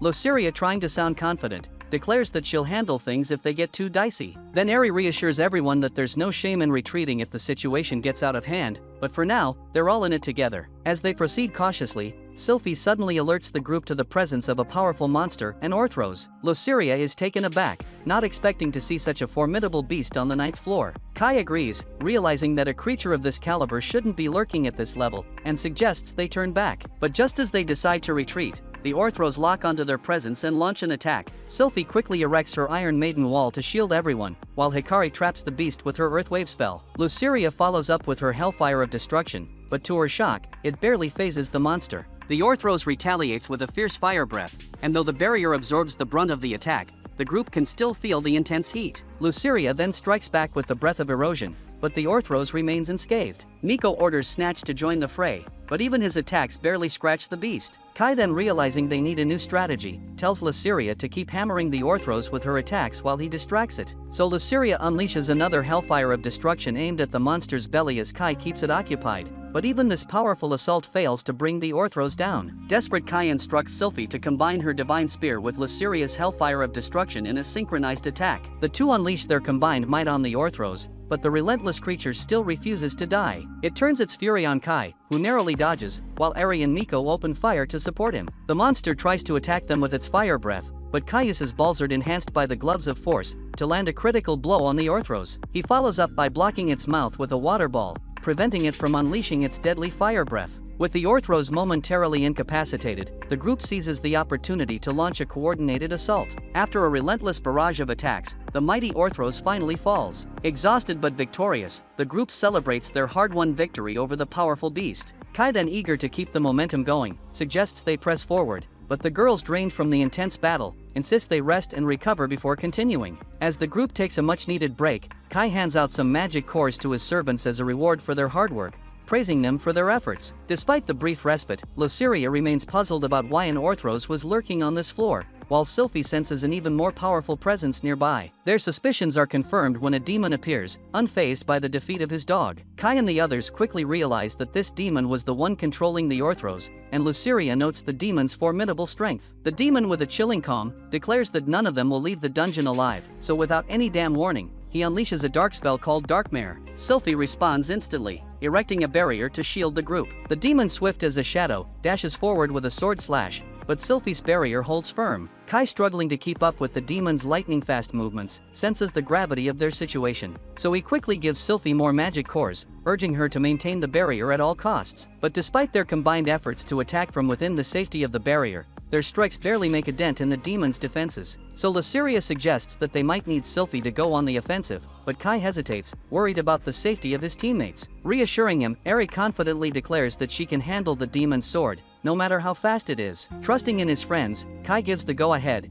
and Sylphie lowers the barrier. Then Sylphie and Luceria launch a coordinated assault on the demon, but their attacks still fail to break through his defenses. The demon, now focusing on Kai, attempts a lethal strike, but Eri steps in to protect him. The demon, with brutal strength, flings her into the wall and turns his attention back to Kai. Kai manages to block the demon's attack with Balzard, but the force shatters the demon's sword. Infuriated by the loss of his weapon, a gift from the Duke, the demon retaliates with a powerful punch, sending Kai flying. Sylphie and Luceria, enraged by the attack on their master, unleash a furious assault on the demon, joined by Snatch. Then we see Kai quickly heal himself with a potion, and Miko rushes to his side, concerned for his well-being. Kai assures her that he's fine, but he asks her for a favor. Understanding his plan, Miko and Snatch join forces and attack the demon together, creating an opening for Kai. Seizing the opportunity, Kai stabs the demon from behind with Balzard, channeling its power to tear a gaping hole in the demon's body. The demon crumples to his knees, and for a moment, Kai hopes that the battle is over. But to his dismay, the demon uses magic to heal the wound almost instantly. With a roar of anger, the demon punches Kai with such force that he sends him flying again. The girls rush to protect Kai, but the demon barrels through them effortlessly. Sylphie makes a valiant attempt to stop him, only to be thrown against the wall. Luceria, then determined to protect Kai, urges him to run while she holds the demon off. But instead of fleeing, Kai racks his brain for a way to defeat this seemingly invincible foe, but his efforts seem futile as he realizes he has nothing left in his arsenal, and the demon overpowers Luceria, shoving her aside with ease. Kai realizes that running away alone isn't an option, and wonders how he can kill this demon, but suddenly he remembers Luceria's skill, the beauty of gluttony. This ability would allow her to temporarily power up by consuming her contractor's HP, so Kai quickly asks Luceria to activate the skill, despite knowing the cost it would take on him. Luceria hesitates, reminding him that it would mean consuming his life force, but Kai insists, seeing no other way out of their dire situation. Reluctantly, Luceria agrees, revealing her true form by devouring Kai's HP. As she transforms, Kai is shocked to see her mature into a more powerful version of herself. Luceria explains that the beauty of gluttony has restored her to her former level,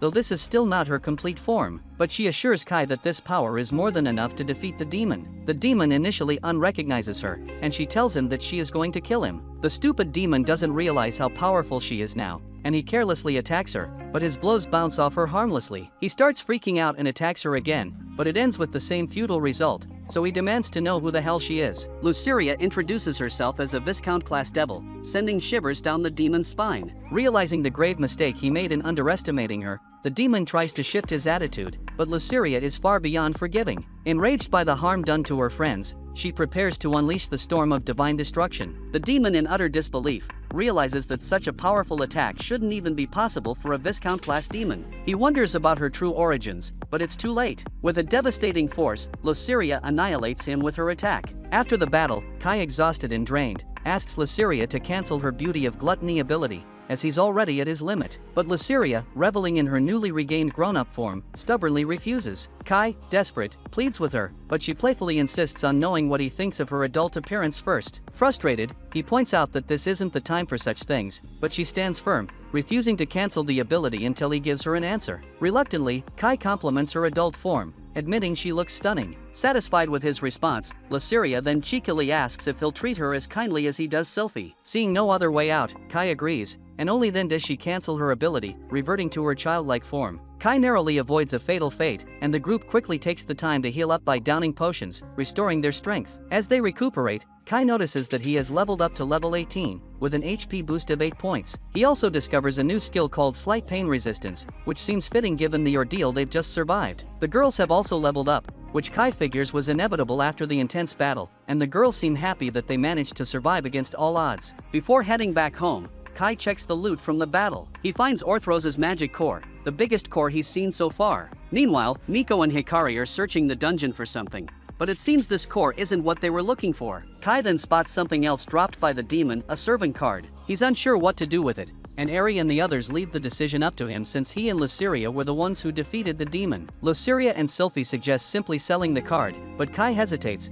thinking that the demon might be useful, especially since he was stronger than both of his current servants. Curiosity piqued, he decides to summon the night-class demon named Belly. However, upon summoning him, Kai is dismayed to find that Belly has taken the form of a child, much like his other servants. Kai frustrated asks Belly why he's so small, and the demon explains that his level has been reset. Regretting his decision to summon him, Kai mutters that he might as well sell him instead, leaving Belly shocked and visibly concerned. Sometime later, we see Kai relaxing in the bathhouse within the dungeon, trying to unwind after the intense day. Belly, eager to please, is scrubbing Kai's back with an enthusiasm that makes Kai a bit uncomfortable, and thinks it won't be cool if someone sees them like this. But Belly is desperate not to be abandoned and asks Kai if they'll stay together. To get him to stop, Kai reassures him with a promise that they'll stay together forever. Overwhelmed with gratitude, Belly hugs Kai, but Kai feels awkward about the whole situation. Meanwhile, in the neighboring girl's bath, his other servants overhear the exchange and assume that Kai and Belly are getting along well. Later, Kai takes the crystal of Orthros to an appraiser to sell it. The appraiser is intrigued and asks where he found such a valuable item,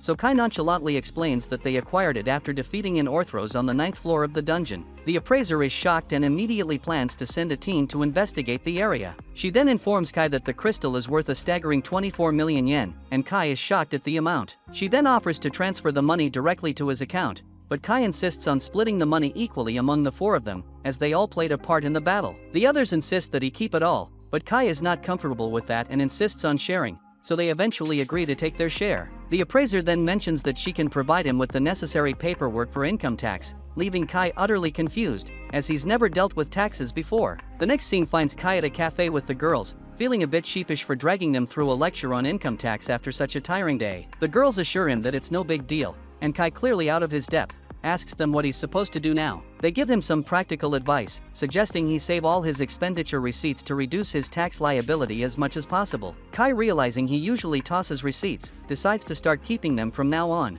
As the day winds down, Hikari leaves in her car, and Eri remarks that it's been a hectic day. She mentions that Kai must have some kind of magnetism for attracting special things, but he dismisses the idea, even though he momentarily wonders if she might be onto something, considering his 3 servant cards. But he quickly shakes off the thought, convincing himself that it's just a coincidence. The scene shifts to Miko chatting with Hikari over the phone. Hikari is all pumped up for the weekend's raid, eager to see everyone's new skills in action. But Miko advises her not to push herself too hard and suggests she take a break if she needs it. Hikari brushes it off, insisting she's fine and doesn't want to waste time resting. Miko relents, saying she'll see her on the weekend, then ends the call. As soon as the call ends, Hikari drops her tough girl act and starts coughing, revealing she's not as okay as she pretends to be. Next, we jump to the weekend, where Kai and the crew are deep in the dungeon. Kai asks Belly to show off his power, but Belly hesitantly asks if he can get a proper weapon first, which surprises Kai since Belly doesn't have one. Luceria chimes in, reminding Kai that he was the one who broke Belly's last weapon. So Kai digs through his bag and pulls out a tungsten rod he bought earlier, handing it to Belly. Belly hesitates again,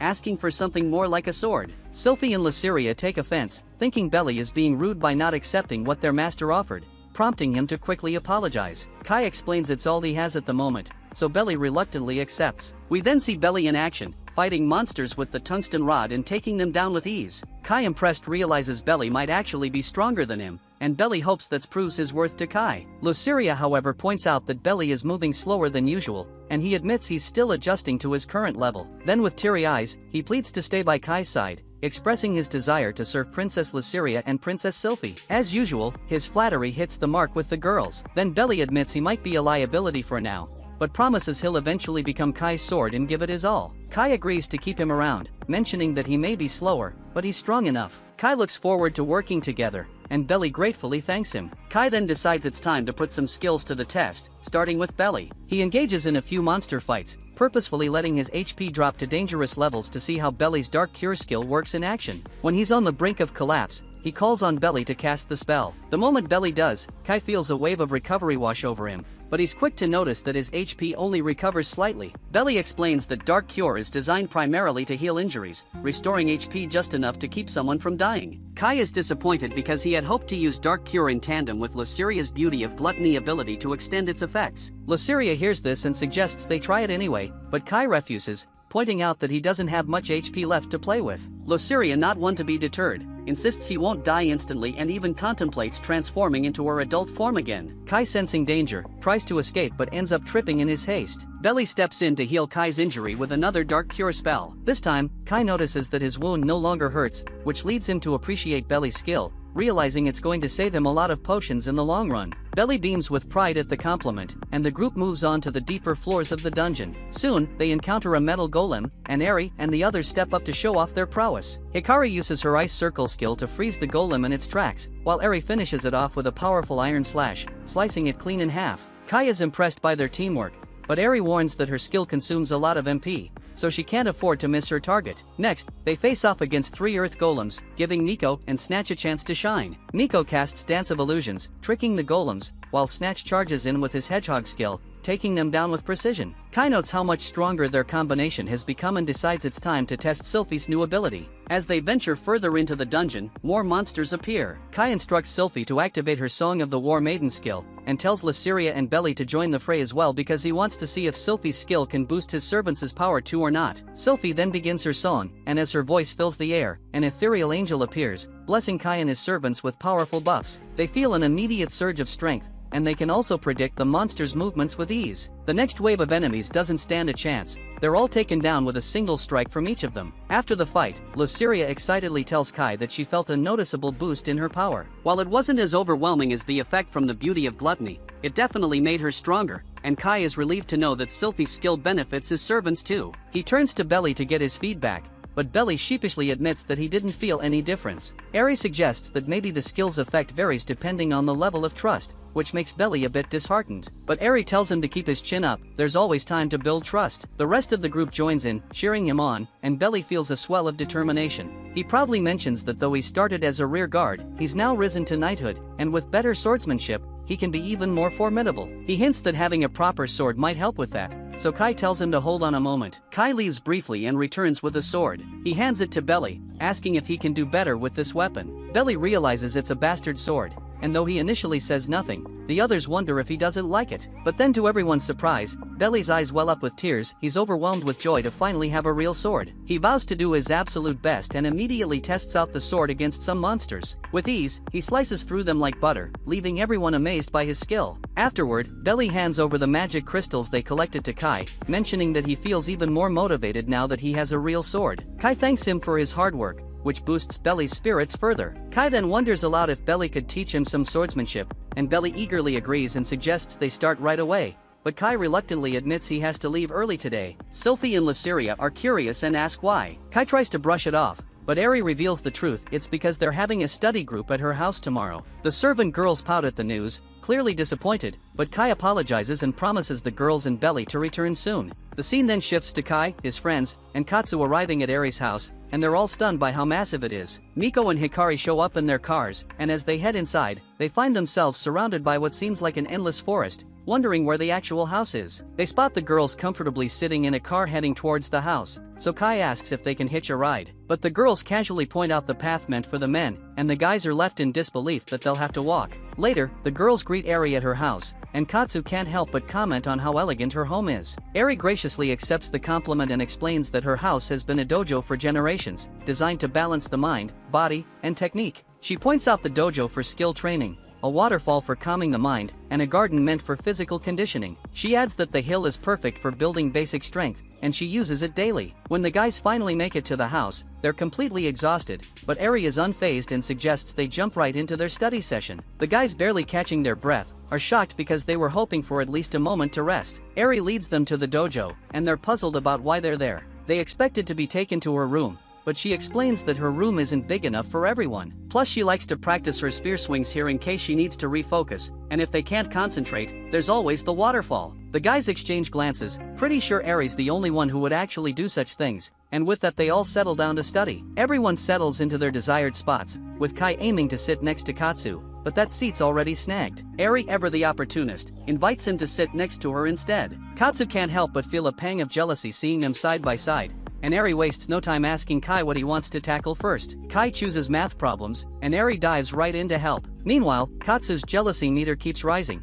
especially as she watches them get a little too cozy for her liking. Hikari then asks Katsu to teach her instead, and Katsu agrees, but then Shinji tries to jump in, offering to help too. Hayato quickly shuts him down, telling him he's just being a nuisance, and claims that Hikari can ask him for help since he's apparently a genius at everything. Kai, noticing the tension, jokes that Shinji and Hayato are practically the same, which makes Hikari insist on learning from Katsu. Kai thinks that Katsu will do a great job teaching Hikari since she's always been caring and kind, so his friends chime in from the background, teasing him by saying he knows Katsu quite well and that she's also cute. This makes the other girls a bit jealous, so Kai quickly clarifies that he and Katsu are just childhood friends. After a while, the girls start struggling to focus on their studies, and Eri suggests they take a break by going to the waterfalls. The boys are hesitant, considering it's winter, but when the girls agree, Kai's friends jump on board too, leaving Kai with no choice but to tag along. The scene shifts to the waterfalls, where the boys immediately notice how freezing the water is, but the girls don't seem to mind. They head into the waterfall first, letting the cold water clear their minds for a while before stepping out. Eri asks them how it was, and they respond that their minds feel a bit clearer now. Kai checks in on Katsu, and she assures him she's fine,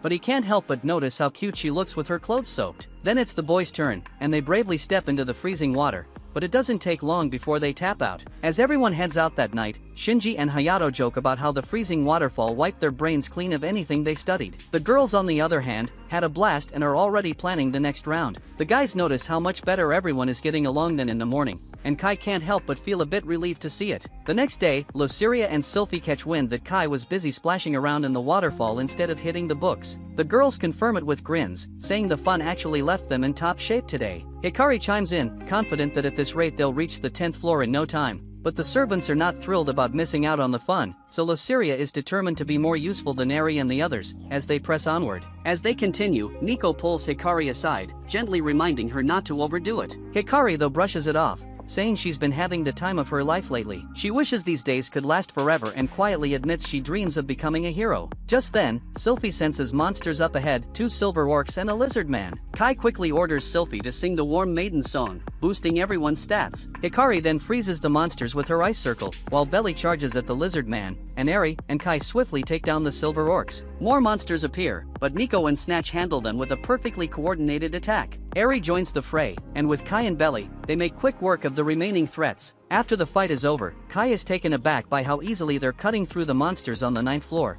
but Luceria is frustrated she didn't get to contribute. She blurts out that she wants to be useful too, and Kai reassures her, calming her down. He then hands out magic crystals to all his servants, and Hikari, with a hopeful smile, wishes that they can keep enjoying moments like this. The group then approaches the stairs leading to the 10th floor, and Kai hesitates, wondering if they should proceed. Hikari confidently insists they should and leads the way, but suddenly she begins to feel unwell and collapses. The others are alarmed as they see blood coming from her mouth, and Miko, with tears in her eyes, desperately pleads for Hikari to wake up. The story jumps back 2 years to a moment where a guy asks Miko to have a card battle with him. She tells him to call her queen, her player's name, and then agrees to his challenge. A crowd gathers to watch the shop champion queen in action. They then gossip about how this guy Aizawa has challenged her countless times, and we soon learn that Aizawa is the former champion and doesn't want to retire on a loss. Nico then defeats him, and Aizawa demands a rematch. She tells him he's just wasting his time, but he snaps back, saying she's only winning because she has all the rare cards. Nico counters, saying that's not true. She knows better than anyone that stacking a deck with rare cards doesn't guarantee strength. It's all about understanding the card's characteristics and playing accordingly. Aizawa leaves frustrated, while Miko reflects on how bored she was back then. She was convinced life would never be fun again until Hikari came along and challenged her to a match. Fast forward to the present, we see Hikari in the hospital with Miko sitting by her bedside. Eri tries to reassure her, saying the doctor mentioned that Hikari will be fine after some rest. She suggests they leave for the day, but Miko insists on staying longer. Eri tells her Hikari won't wake up today due to the medication, but Miko stays put. Kai suggests that a high-end potion could fix things, but Miko snaps, saying that potions can only heal injuries, not illnesses. They ask if she knows more about Hikari's condition, but before she can respond, Hikari's parents arrive. Miko apologizes for what happened to their daughter, but they insist there's nothing to apologize for. They express gratitude for all the time she spends with Hikari. They also thank Kai and Eri, adding that ever since their daughter met them, she's been enjoying herself more at the park. Miko then recalls how Hikari had been full of life just until yesterday, and now seeing her like this is too much to bear, so she dashes away. Eri and Kai chase after her, finding her on the rooftop. Miko's mind flashes back to 2 years ago when she accepted Hikari's challenge. They had a fascinating match, and Miko noticed Hikari's deck looked a lot like her own, filled with rare cards. She wondered how that was possible and figured Hikari must be from a wealthy family, and she started to like her. They kept playing, and Miko explained that her deck was meticulously fine-tuned for her aggressive playstyle, while Hikari seemed to be more cautious. Miko played her final card and won, suggesting Hikari build a deck better suited to her own style. Hikari admitted she wanted a deck like Miko's because she was her fan, which made Miko feel honored. Still, Miko insisted her deck wasn't right for Hikari and offered to help her create a better one. Hikari was thrilled, and from that moment, they became friends. Miko reflects that on that day, they built Hikari's new deck together, and from then on, she never had time to feel bored, since she spent all her time with Hikari, and she believed they'd always be together. They even decided to enter a tournament as a pair, and they strategized and managed to win after a series of tough matches. As they stood on stage receiving the trophy, Hikari suddenly collapsed. Miko was heartbroken and watched as they rushed her to the ICU on a stretcher. On the way, Hikari tried to tell Miko about her condition but fainted before she could finish. Later, Hikari's parents arrived, anxious after hearing she was in the ICU. Her father then revealed to Miko what was really going on with Hikari, and Eri discovered that Miko had known about her condition since then. Kai then asks what Hikari's condition is, but Eri suggests they shouldn't push her to reveal it. Just then, Hikari's father arrives and decides to explain. He reveals that Hikari's condition causes total organ failure over time, and there is no cure. It's tough to treat, even with the best of modern medicine, and they were warned that if she collapses again, she might not make it to the new year. Hikari's friends are devastated by this news, so Kai asks if Hikari knows about her condition, and her father confirms she does, saying she has sharp instincts and had to be told when she asked. Eri reflects that despite everything, Hikari never seems ill, she's always so full of energy when they're together. Miko explains it's because of her medication, which suppresses her symptoms, and the stat boosts they receive in the dungeon. Hikari's father is shocked to learn his daughter has been going to the dungeon, especially since she told her parents she was just hanging out at the park on weekends. Miko apologizes for keeping this from him, but he reassures her, saying it's probably what Hikari wanted. Kai wonders why Hikari, despite being so sick, would risk going to the dungeon. Miko explains that after learning about her condition, she did some digging and found out about a miraculous medicine called an elixir that supposedly cures any illness. It's rumored to be hidden in the dungeon and sells for hundreds of millions of yen on the black market. Not long after, Hikari showed up unexpectedly, and Miko was stunned to see her out of the hospital, so Hikari told her that she snuck out. Miko urged her to go back immediately, but Hikari asked if she was planning to go to the dungeon to find the elixir, but Miko denied it. Hikari insisted she could see right through her, and Miko realized Hikari intended to go with her. Miko pointed out that Hikari couldn't keep secrets from her either and told her the dungeon was too dangerous. She refused to bring Hikari to a place like that,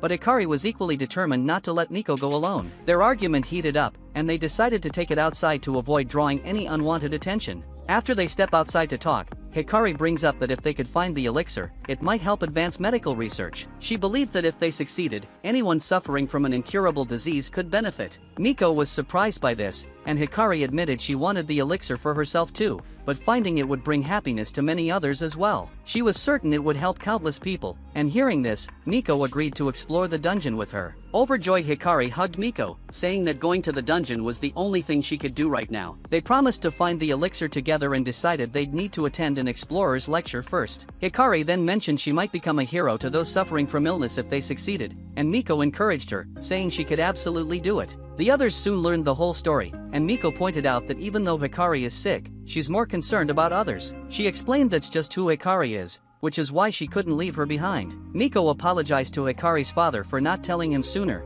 but he reassured her it was okay and said he was glad his daughter had a friend like her. He thanked Miko for exploring the dungeon with Hikari, and Miko humbly replied that she was just doing what she could. Kai then felt like he'd heard this phrase before, and Miko added that just as Hikari wanted to be a hero for the sick, she wanted to be Hikari's personal hero. She apologized to Kai and Eri for not telling them about Hikari's illness, but they told her it was fine, they would have done the same in her place. They both promised to help find the elixir, though Miko cautioned them she wasn't sure if it really existed. Eri insisted she would believe in it because Hikari did, and Kai agreed, saying he always thought the elixir was just a legend, but now he wanted to see it for himself. Eri suggested they head deeper into the labyrinth, convinced that the monster holding the elixir would be on the lower floors. The next day, the group of 3 ventures onto the 10th floor, where they stumble upon a group of camels. Sylphie uses her song to boost everyone's stats, and Kai directs Miko to handle the monsters on the right while Eri tackles those on the left. He decides to take on the ones in the center himself, but Belly steps up and offers to take his place. Kai agrees, and Luceria asks what she should do, so he tells her to stay on standby. The team spreads out, Eri swiftly defeats her targets with her skills, Miko confuses her enemies with illusions, allowing Snatch to finish them off, and Belly obliterates his foes with his swords. They realize none of the monsters dropped an elixir,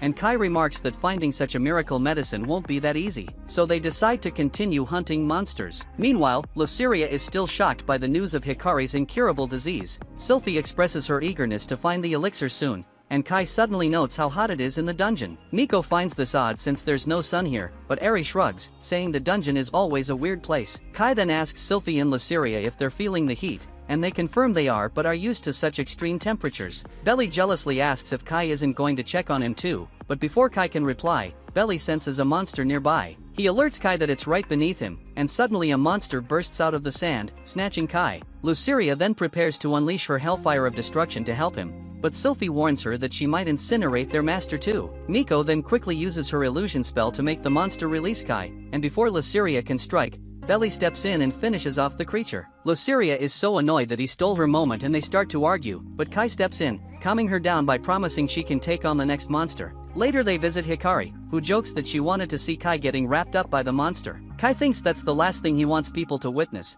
but Hikari also seems eager to see Luceria's angry face. Miko and Eri giggle, telling her it was actually pretty cute, so Hikari expresses her hope of getting out of the hospital soon and heading back to the dungeon. Miko nods in agreement, but later we see her in tears, wondering how Hikari can keep smiling despite knowing her condition better than anyone else. Kai steps in, calming her down by mentioning her ride is here. Eri accompanies Miko home, but before leaving, she reminds Kai of the kind of hero she aspires to be. She insists that right now Hikari is the one she should be protecting, and then Kai feels like he's heard that line somewhere before. Later, Katsu calls Kai and asks if he visited Hikari. He confirms he did but admits he can't bring himself to tell her the full truth about Hikari's illness. He then recalls a time when Katsu called her father a liar because he kept going to the dungeon despite promising her he wouldn't. Her father had explained that even if he chose not to explore the dungeon, someone else would need to uncover its secrets, and he wanted to be that person for everyone's sake. Kai then tells Katsu he'll call her back later and realizes there's still time before the dungeon closes. We then see Kai back in the dungeon, where Belly senses another enemy underground. Kai assumes it must be the same type of monster as before,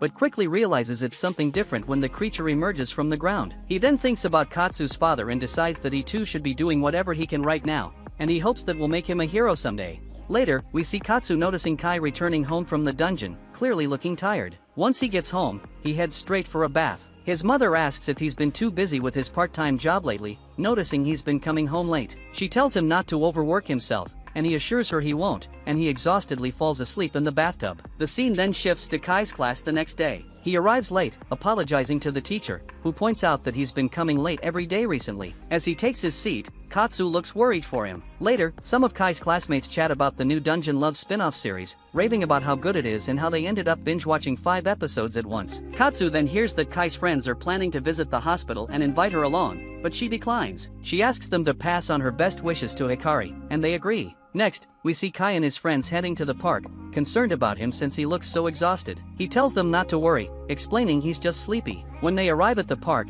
his friends go to see Hikari while Kai heads directly to the dungeon to search for the elixir. Shinji asks Hayato if they should help Kai look for it, but Hayato replies that they would only get in his way since they are too weak. The scene then shifts to the hospital, where they stay with Hikari until the evening. They play cards with her, and she wins every single time. They jokingly complain that she is too strong, and Hikari proudly declares that she was trained by Miko. So Hayato suggests playing a different game next time, but Shinji is convinced he will lose at that too. Hayato then decides to bring a certain video game on his next visit, only to discover that Hikari is a legendary player in that game as well. Hikari then starts coughing, so Hayato and Shinji encourage her to get some rest. As they prepare to leave, Hikari asks them to thank Katsu for the get-well gift, and they inform her that Katsu has been worried about her. Hikari nods but feels sad that Katsu hasn't come to visit her even once, so Hayato tries to explain, saying Katsu doesn't like coming to the park, and he vaguely suggests it might have something to do with crowds. But Hikari senses they're hiding something and wonders aloud if Katsu has a connection to Captain Katsuragi. Hayato and Shinji hesitate, trying to avoid the topic, but Hayato accidentally blurts out, asking how she knows about him. Hikari replies that she's been reading a lot lately, and one of the books mentioned Captain Katsuragi, so she got curious because he shares the same last name as Katsu and looks quite similar. Then with a sigh, Hayato admits that Captain Katsuragi is actually Katsu's father. Hikari isn't too surprised and explains that according to what she read, Katsu's father was the first captain of the special unit for dungeon exploration and was hailed as a hero. He disappeared after his final transmission, stating he had reached the 41st floor, so she realizes that Katsu avoids the park because it brings back memories of the incident. Shinji adds that Katsu is also worried about Kai and the others who are exploring the dungeon, and Hikari feels guilty for adding to her worries. Still, she believes that Captain Katsuragi is only missing and that there might be a chance he's still alive. She declares that once she gets better, she will reach the 41st floor and even deeper to look for Katsu's father. She hopes that, if she succeeds, Katsu will be able to come to the park without any sadness, and maybe they could even explore the dungeon together someday. Shinji and Hayato tell her she will have to get better first to make all this happen, and Hikari becomes more determined than ever to recover. Meanwhile, we see Kai and the girls battling a sphinx in the dungeon. Sylphie begins to sing, boosting everyone's stats. The sphinx retaliates with a powerful fire attack, but Belly swiftly cuts through the flames, and Luceria follows up with her Hellfire of Destruction, dealing some damage. However, the beast isn't defeated and tries to counterattack, so Miko intervenes, putting the sphinx under an illusion. Eri attacks next, with Miko and Snatch firing at the creature. Finally, Kai steps forward, wielding his magic sword to deliver the finishing blow. As the monster falls, Kai and his friends level up. Sylphie and Belly commend them for their victory, but Luceria is frustrated that only they leveled up.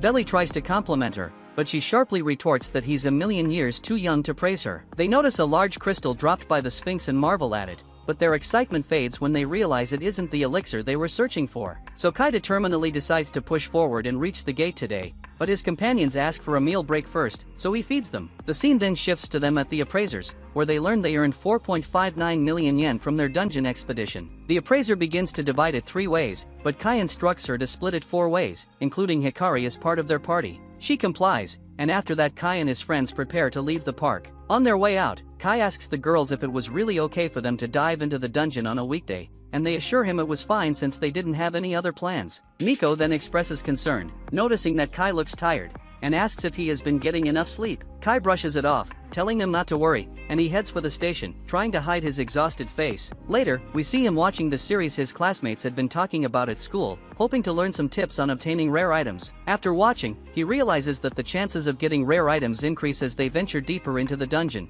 so he begins reading up on the monsters that appear on the 12th floor. The scene then shifts to school, where we see Kai sleeping in class. His teacher tries to wake him, but it's no use, and the students laugh at the sight. As soon as school ends, Kai tries to head straight to the dungeon, but his classmates stop him. They urge him to rest for the day and not push himself too hard, but he doesn't listen. Katsu also pleads with him to take a break, mentioning that she knows he's doing all of this for Hikari. She tells him that she's worried about Hikari too, but she still wants him to rest. Despite their concerns, Kai stubbornly leaves anyway. Later, we see him standing at the entrance to the stairs leading to the 12th floor with his servants. They hesitate, wondering if they should proceed since their other party members are not with them. Kai decides they will go in, but only for some reconnaissance. However, he is so exhausted that he suddenly collapses to the ground, so his servants immediately ask if he's alright, and he reassures them that he's fine. Sylphie then notices how tired he looks, and Luceria sees it too when she takes a closer look, so the concerned Belly suggests that they stop exploring for the day, and the others agree. Kai thanks them for their concern but insists it's going to be fine since they're only scouting the area. He assures them they will turn back if things get too dangerous, and they proceed down to the 12th floor. To their surprise, they find the entire floor covered in ice, so Kai realizes they might need better equipment to navigate this area properly. He suggests they look around a bit more,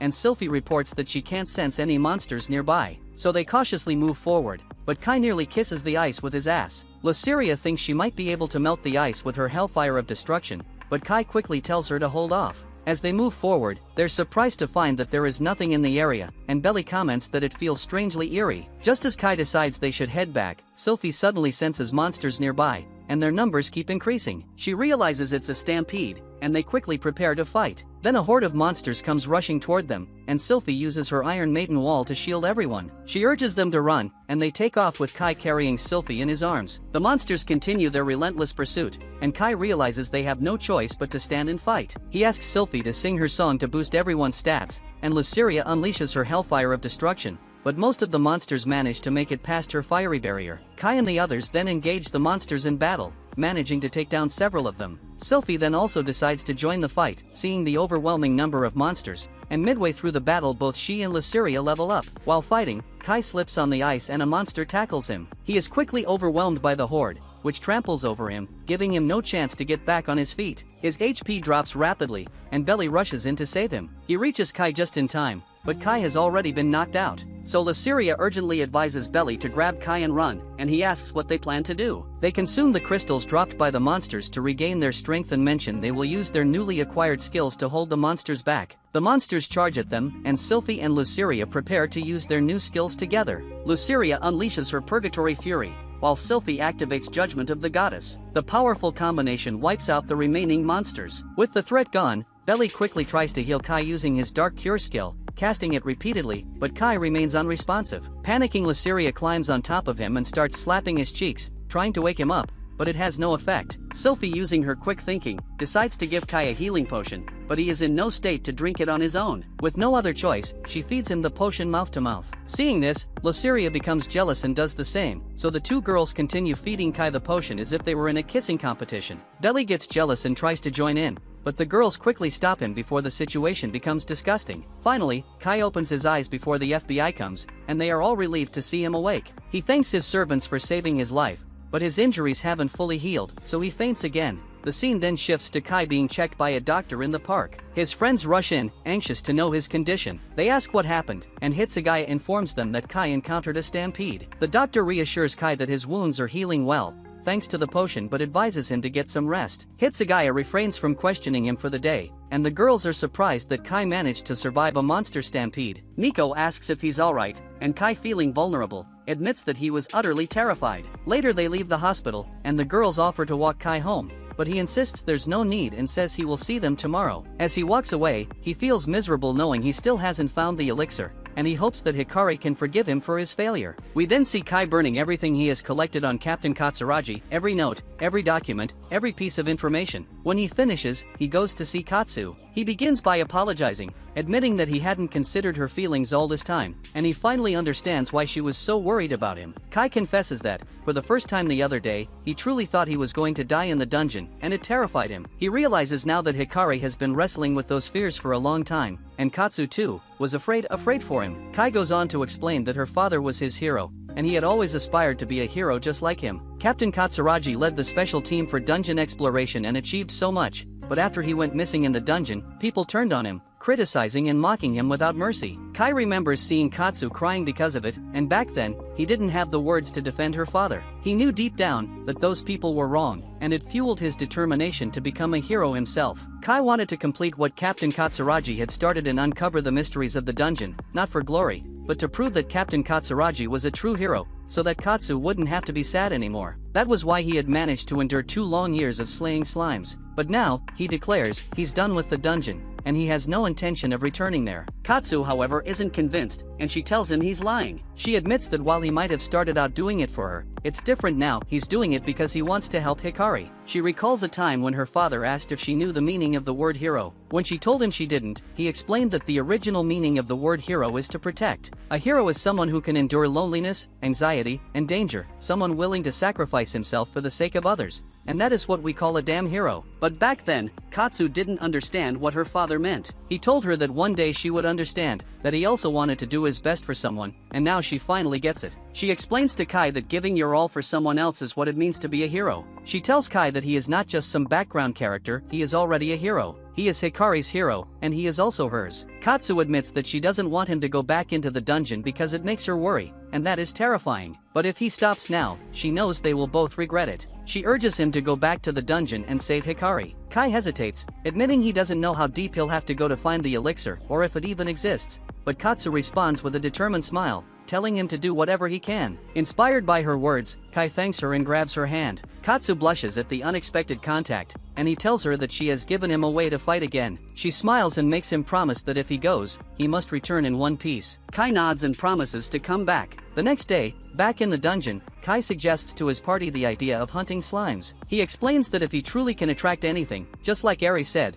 then slimes might be the fastest route to finding the elixir. He reminds them that this was how he managed to obtain Sylphie in Luceria, but Miko, bound by conventional thinking, insists that rare items are only found on the deeper floors. Eri challenges this, pointing out that Kai got his magic sword on the 5th floor and found Sylphie in Luceria on the 1st floor. Sylphie agrees with her master and asks if he knows about the laws of cause and effect. When Kai admits he doesn't, she explains that everything happens due to a cause. Without a cause, nothing comes into being. She adds that her master is here because he has something to accomplish, and that's why he met all of them, so now they are all bound by the same law. She promises they will always be together and she will continue to follow him, no matter what. Luceria agrees with Sylphie's idea, though Miko and Eri are puzzled by what she's getting at. Still, they decide to go along with the plan, motivated by their desire to help Hikari. Determined, they begin hunting slimes with relentless energy, taking down the creatures as if there's no tomorrow. Yet despite their efforts, they didn't find any rare slimes, just useless crystal drops. One day, Shinji and Hayato decide to join the hunt, and Sylphie is excited to meet Kai's friends. Each of Kai's servants introduces themselves, and Miko thanks them sincerely for everything they're doing for Hikari. They resume their slime hunt, but the results are frustrating. All they gain is a meager amount of experience and a handful of magic crystals. After a while, they take a break, and Kai rewards his servants by feeding them some crystals for their hard work. Eri sighs, mentioning how rare it is to get valuable items from slimes. Trying to lighten the mood, Shinji wishes everyone a Merry Christmas, since the holiday is just around the corner. Hayato adds with a grin that it would be great if Santa could bring them the elusive elixir they're looking for. The servants look confused, unfamiliar with the concept of Santa. Kai quickly shifts the conversation, suggesting they have a Christmas party, and his friends enthusiastically agree. They decide to bring festive food into the dungeon. Kai adds that they should bring Hikari along, too, and Miko cheerfully agrees, saying they will need to find the elixir for that to happen. Just then, Sylphie senses a rare presence nearby. The group follows her, spotting a rainbow slime deeper in the dungeon. Miko tries to rush toward it, but Kai stops her, urging everyone to be cautious. He points out that they may not get another chance like this, and they carefully work to block every escape route. Sylphie and Luceria make the first move, launching their special skills at the rainbow slime. However, it slips away, evading their attacks. The others quickly join in, but the agile creature dodges them all, darting around frantically as it searches for an escape. The group closes in, tightening their net, and finally, with a coordinated effort, they manage to corner and slay the elusive slime. The scene then shifts to a hospital, where we see Miko and Eri hastily wheeling Hikari out on a stretcher. The doctor rushes after them, demanding to know what the hell is going on, but they call back that they'll explain everything later. Hikari's parents, seeing their urgency, decide to trust them and watch as they drag Hikari all the way to the dungeon. Once there, Miko gently wakes Hikari, who groggily opens her eyes. Kai shows her a servant card and explains that it belongs to the fairy queen Titania, and Luceria adds that Titania is a recovery-type servant. Miko then excitedly tells Hikari that Titania might be able to cure her illness, so Kai asks Hikari to summon Titania and become her master. Hikari hesitates, asking if they're really sure about this. They nod, apologizing for not being able to find the elixir, but Hikari smiles, grateful they found something that could help, so she agrees and summons Titania. The fairy queen appears and immediately asks Hikari if she is her master. Hikari nods, introducing herself. Then Kai and Miko quickly explain that their master is very ill, and they ask if Titania can heal her. Titania examines Hikari's condition and states that she can't completely cure her right now due to her current level. Luceria then concernedly asks if there's truly nothing more Titania can do, and Eri points out that Titania said she couldn't fully cure Hikari, but maybe she could heal her partially. Titania confirms that she can help to a certain extent, and everyone eagerly urges her to try. With a nod of understanding, Titania channels her powers and begins to heal Hikari. Moments later, Luceria asks Hikari how she feels. Hikari's face lights up with a smile as she stands up easily and even moves around like normal. Overwhelmed with joy, Miko throws her arms around Hikari in a tight hug. Hikari, touched by everyone's efforts, thanks them, saying this is the best Christmas present she could ever receive. She calls Miko her hero, and adds that everyone there is her hero too. She also thanks Titania, who is grateful for her kind words. Titania smiles and says she looks forward to serving her new master. Later, we see Kai explaining everything to Katsu. He tells her that Titania's recovery magic will only last for a year, but Titania had mentioned that once she levels up, she'll be able to use a powerful recovery magic called Yggdrasil, which if certain conditions are met, can heal all physical anomalies at once. So Kai explains that their current goal is either to find the elixir within a year or help Titania gain enough strength to use Yggdrasil. He tells Katsu that this is why he will continue venturing into the dungeon. Katsu asks if he still remembers the promise he made to her, and Kai nods, assuring her that he will return safely. So Katsu smiles and wishes him luck. As they stand together, it begins to snow. Watching the flakes fall, she wishes him a Merry Christmas, and he returns the sentiment. Kai then tries to gather his courage to confess his feelings for her, but just as he is about to speak, Katsu's mother, who has never shown herself before, suddenly makes an entrance. She interrupts, calling out for Katsu to come inside or she'll catch a cold, so Katsu heads back to the house. The scene shifts to New Year's Day, where Kai and Katsu visit a shrine together to pray. Afterward, Katsu asks Kai what he wished for, and Kai admits that he prayed to be able to explore the dungeon safely. Katsu, slightly irritated, tells him he should stop obsessing over the dungeon for once and wish for something normal, like passing his entrance exams. Kai laughs, realizing she's right, but Katsu then surprises him by admitting that she also wished for the same thing. Later, we see Kai in the dungeon with his party, and he says to everyone that they should do their best today. So Hikari, with a determined expression, vows to do her best for those suffering from illnesses. And Miko says she's focused on finding the elixir, while Eri states she's determined to understand the true meaning of strength, and Titania expresses her dedication to giving her all to heal her master. Shinji and Hayato also add that they're ready to do whatever it takes, and the group heads deeper into the dungeon. As they venture further, the narrator finally provides some background. 13 years ago, mysterious dungeons began appearing all over the world, and today, Kai and his friends continue their exploration of these enigmatic realms. The final scene shows the group in the midst of a fierce battle with a mighty dragon, and Kai, with his eyes filled with resolve, swears to himself and his companions that he will be a damn hero someday. But this is where the season 1 of this anime has ended. Thanks for watching, and I'll see you soon in the next anime. Remember to like and subscribe to the channel to make me continue.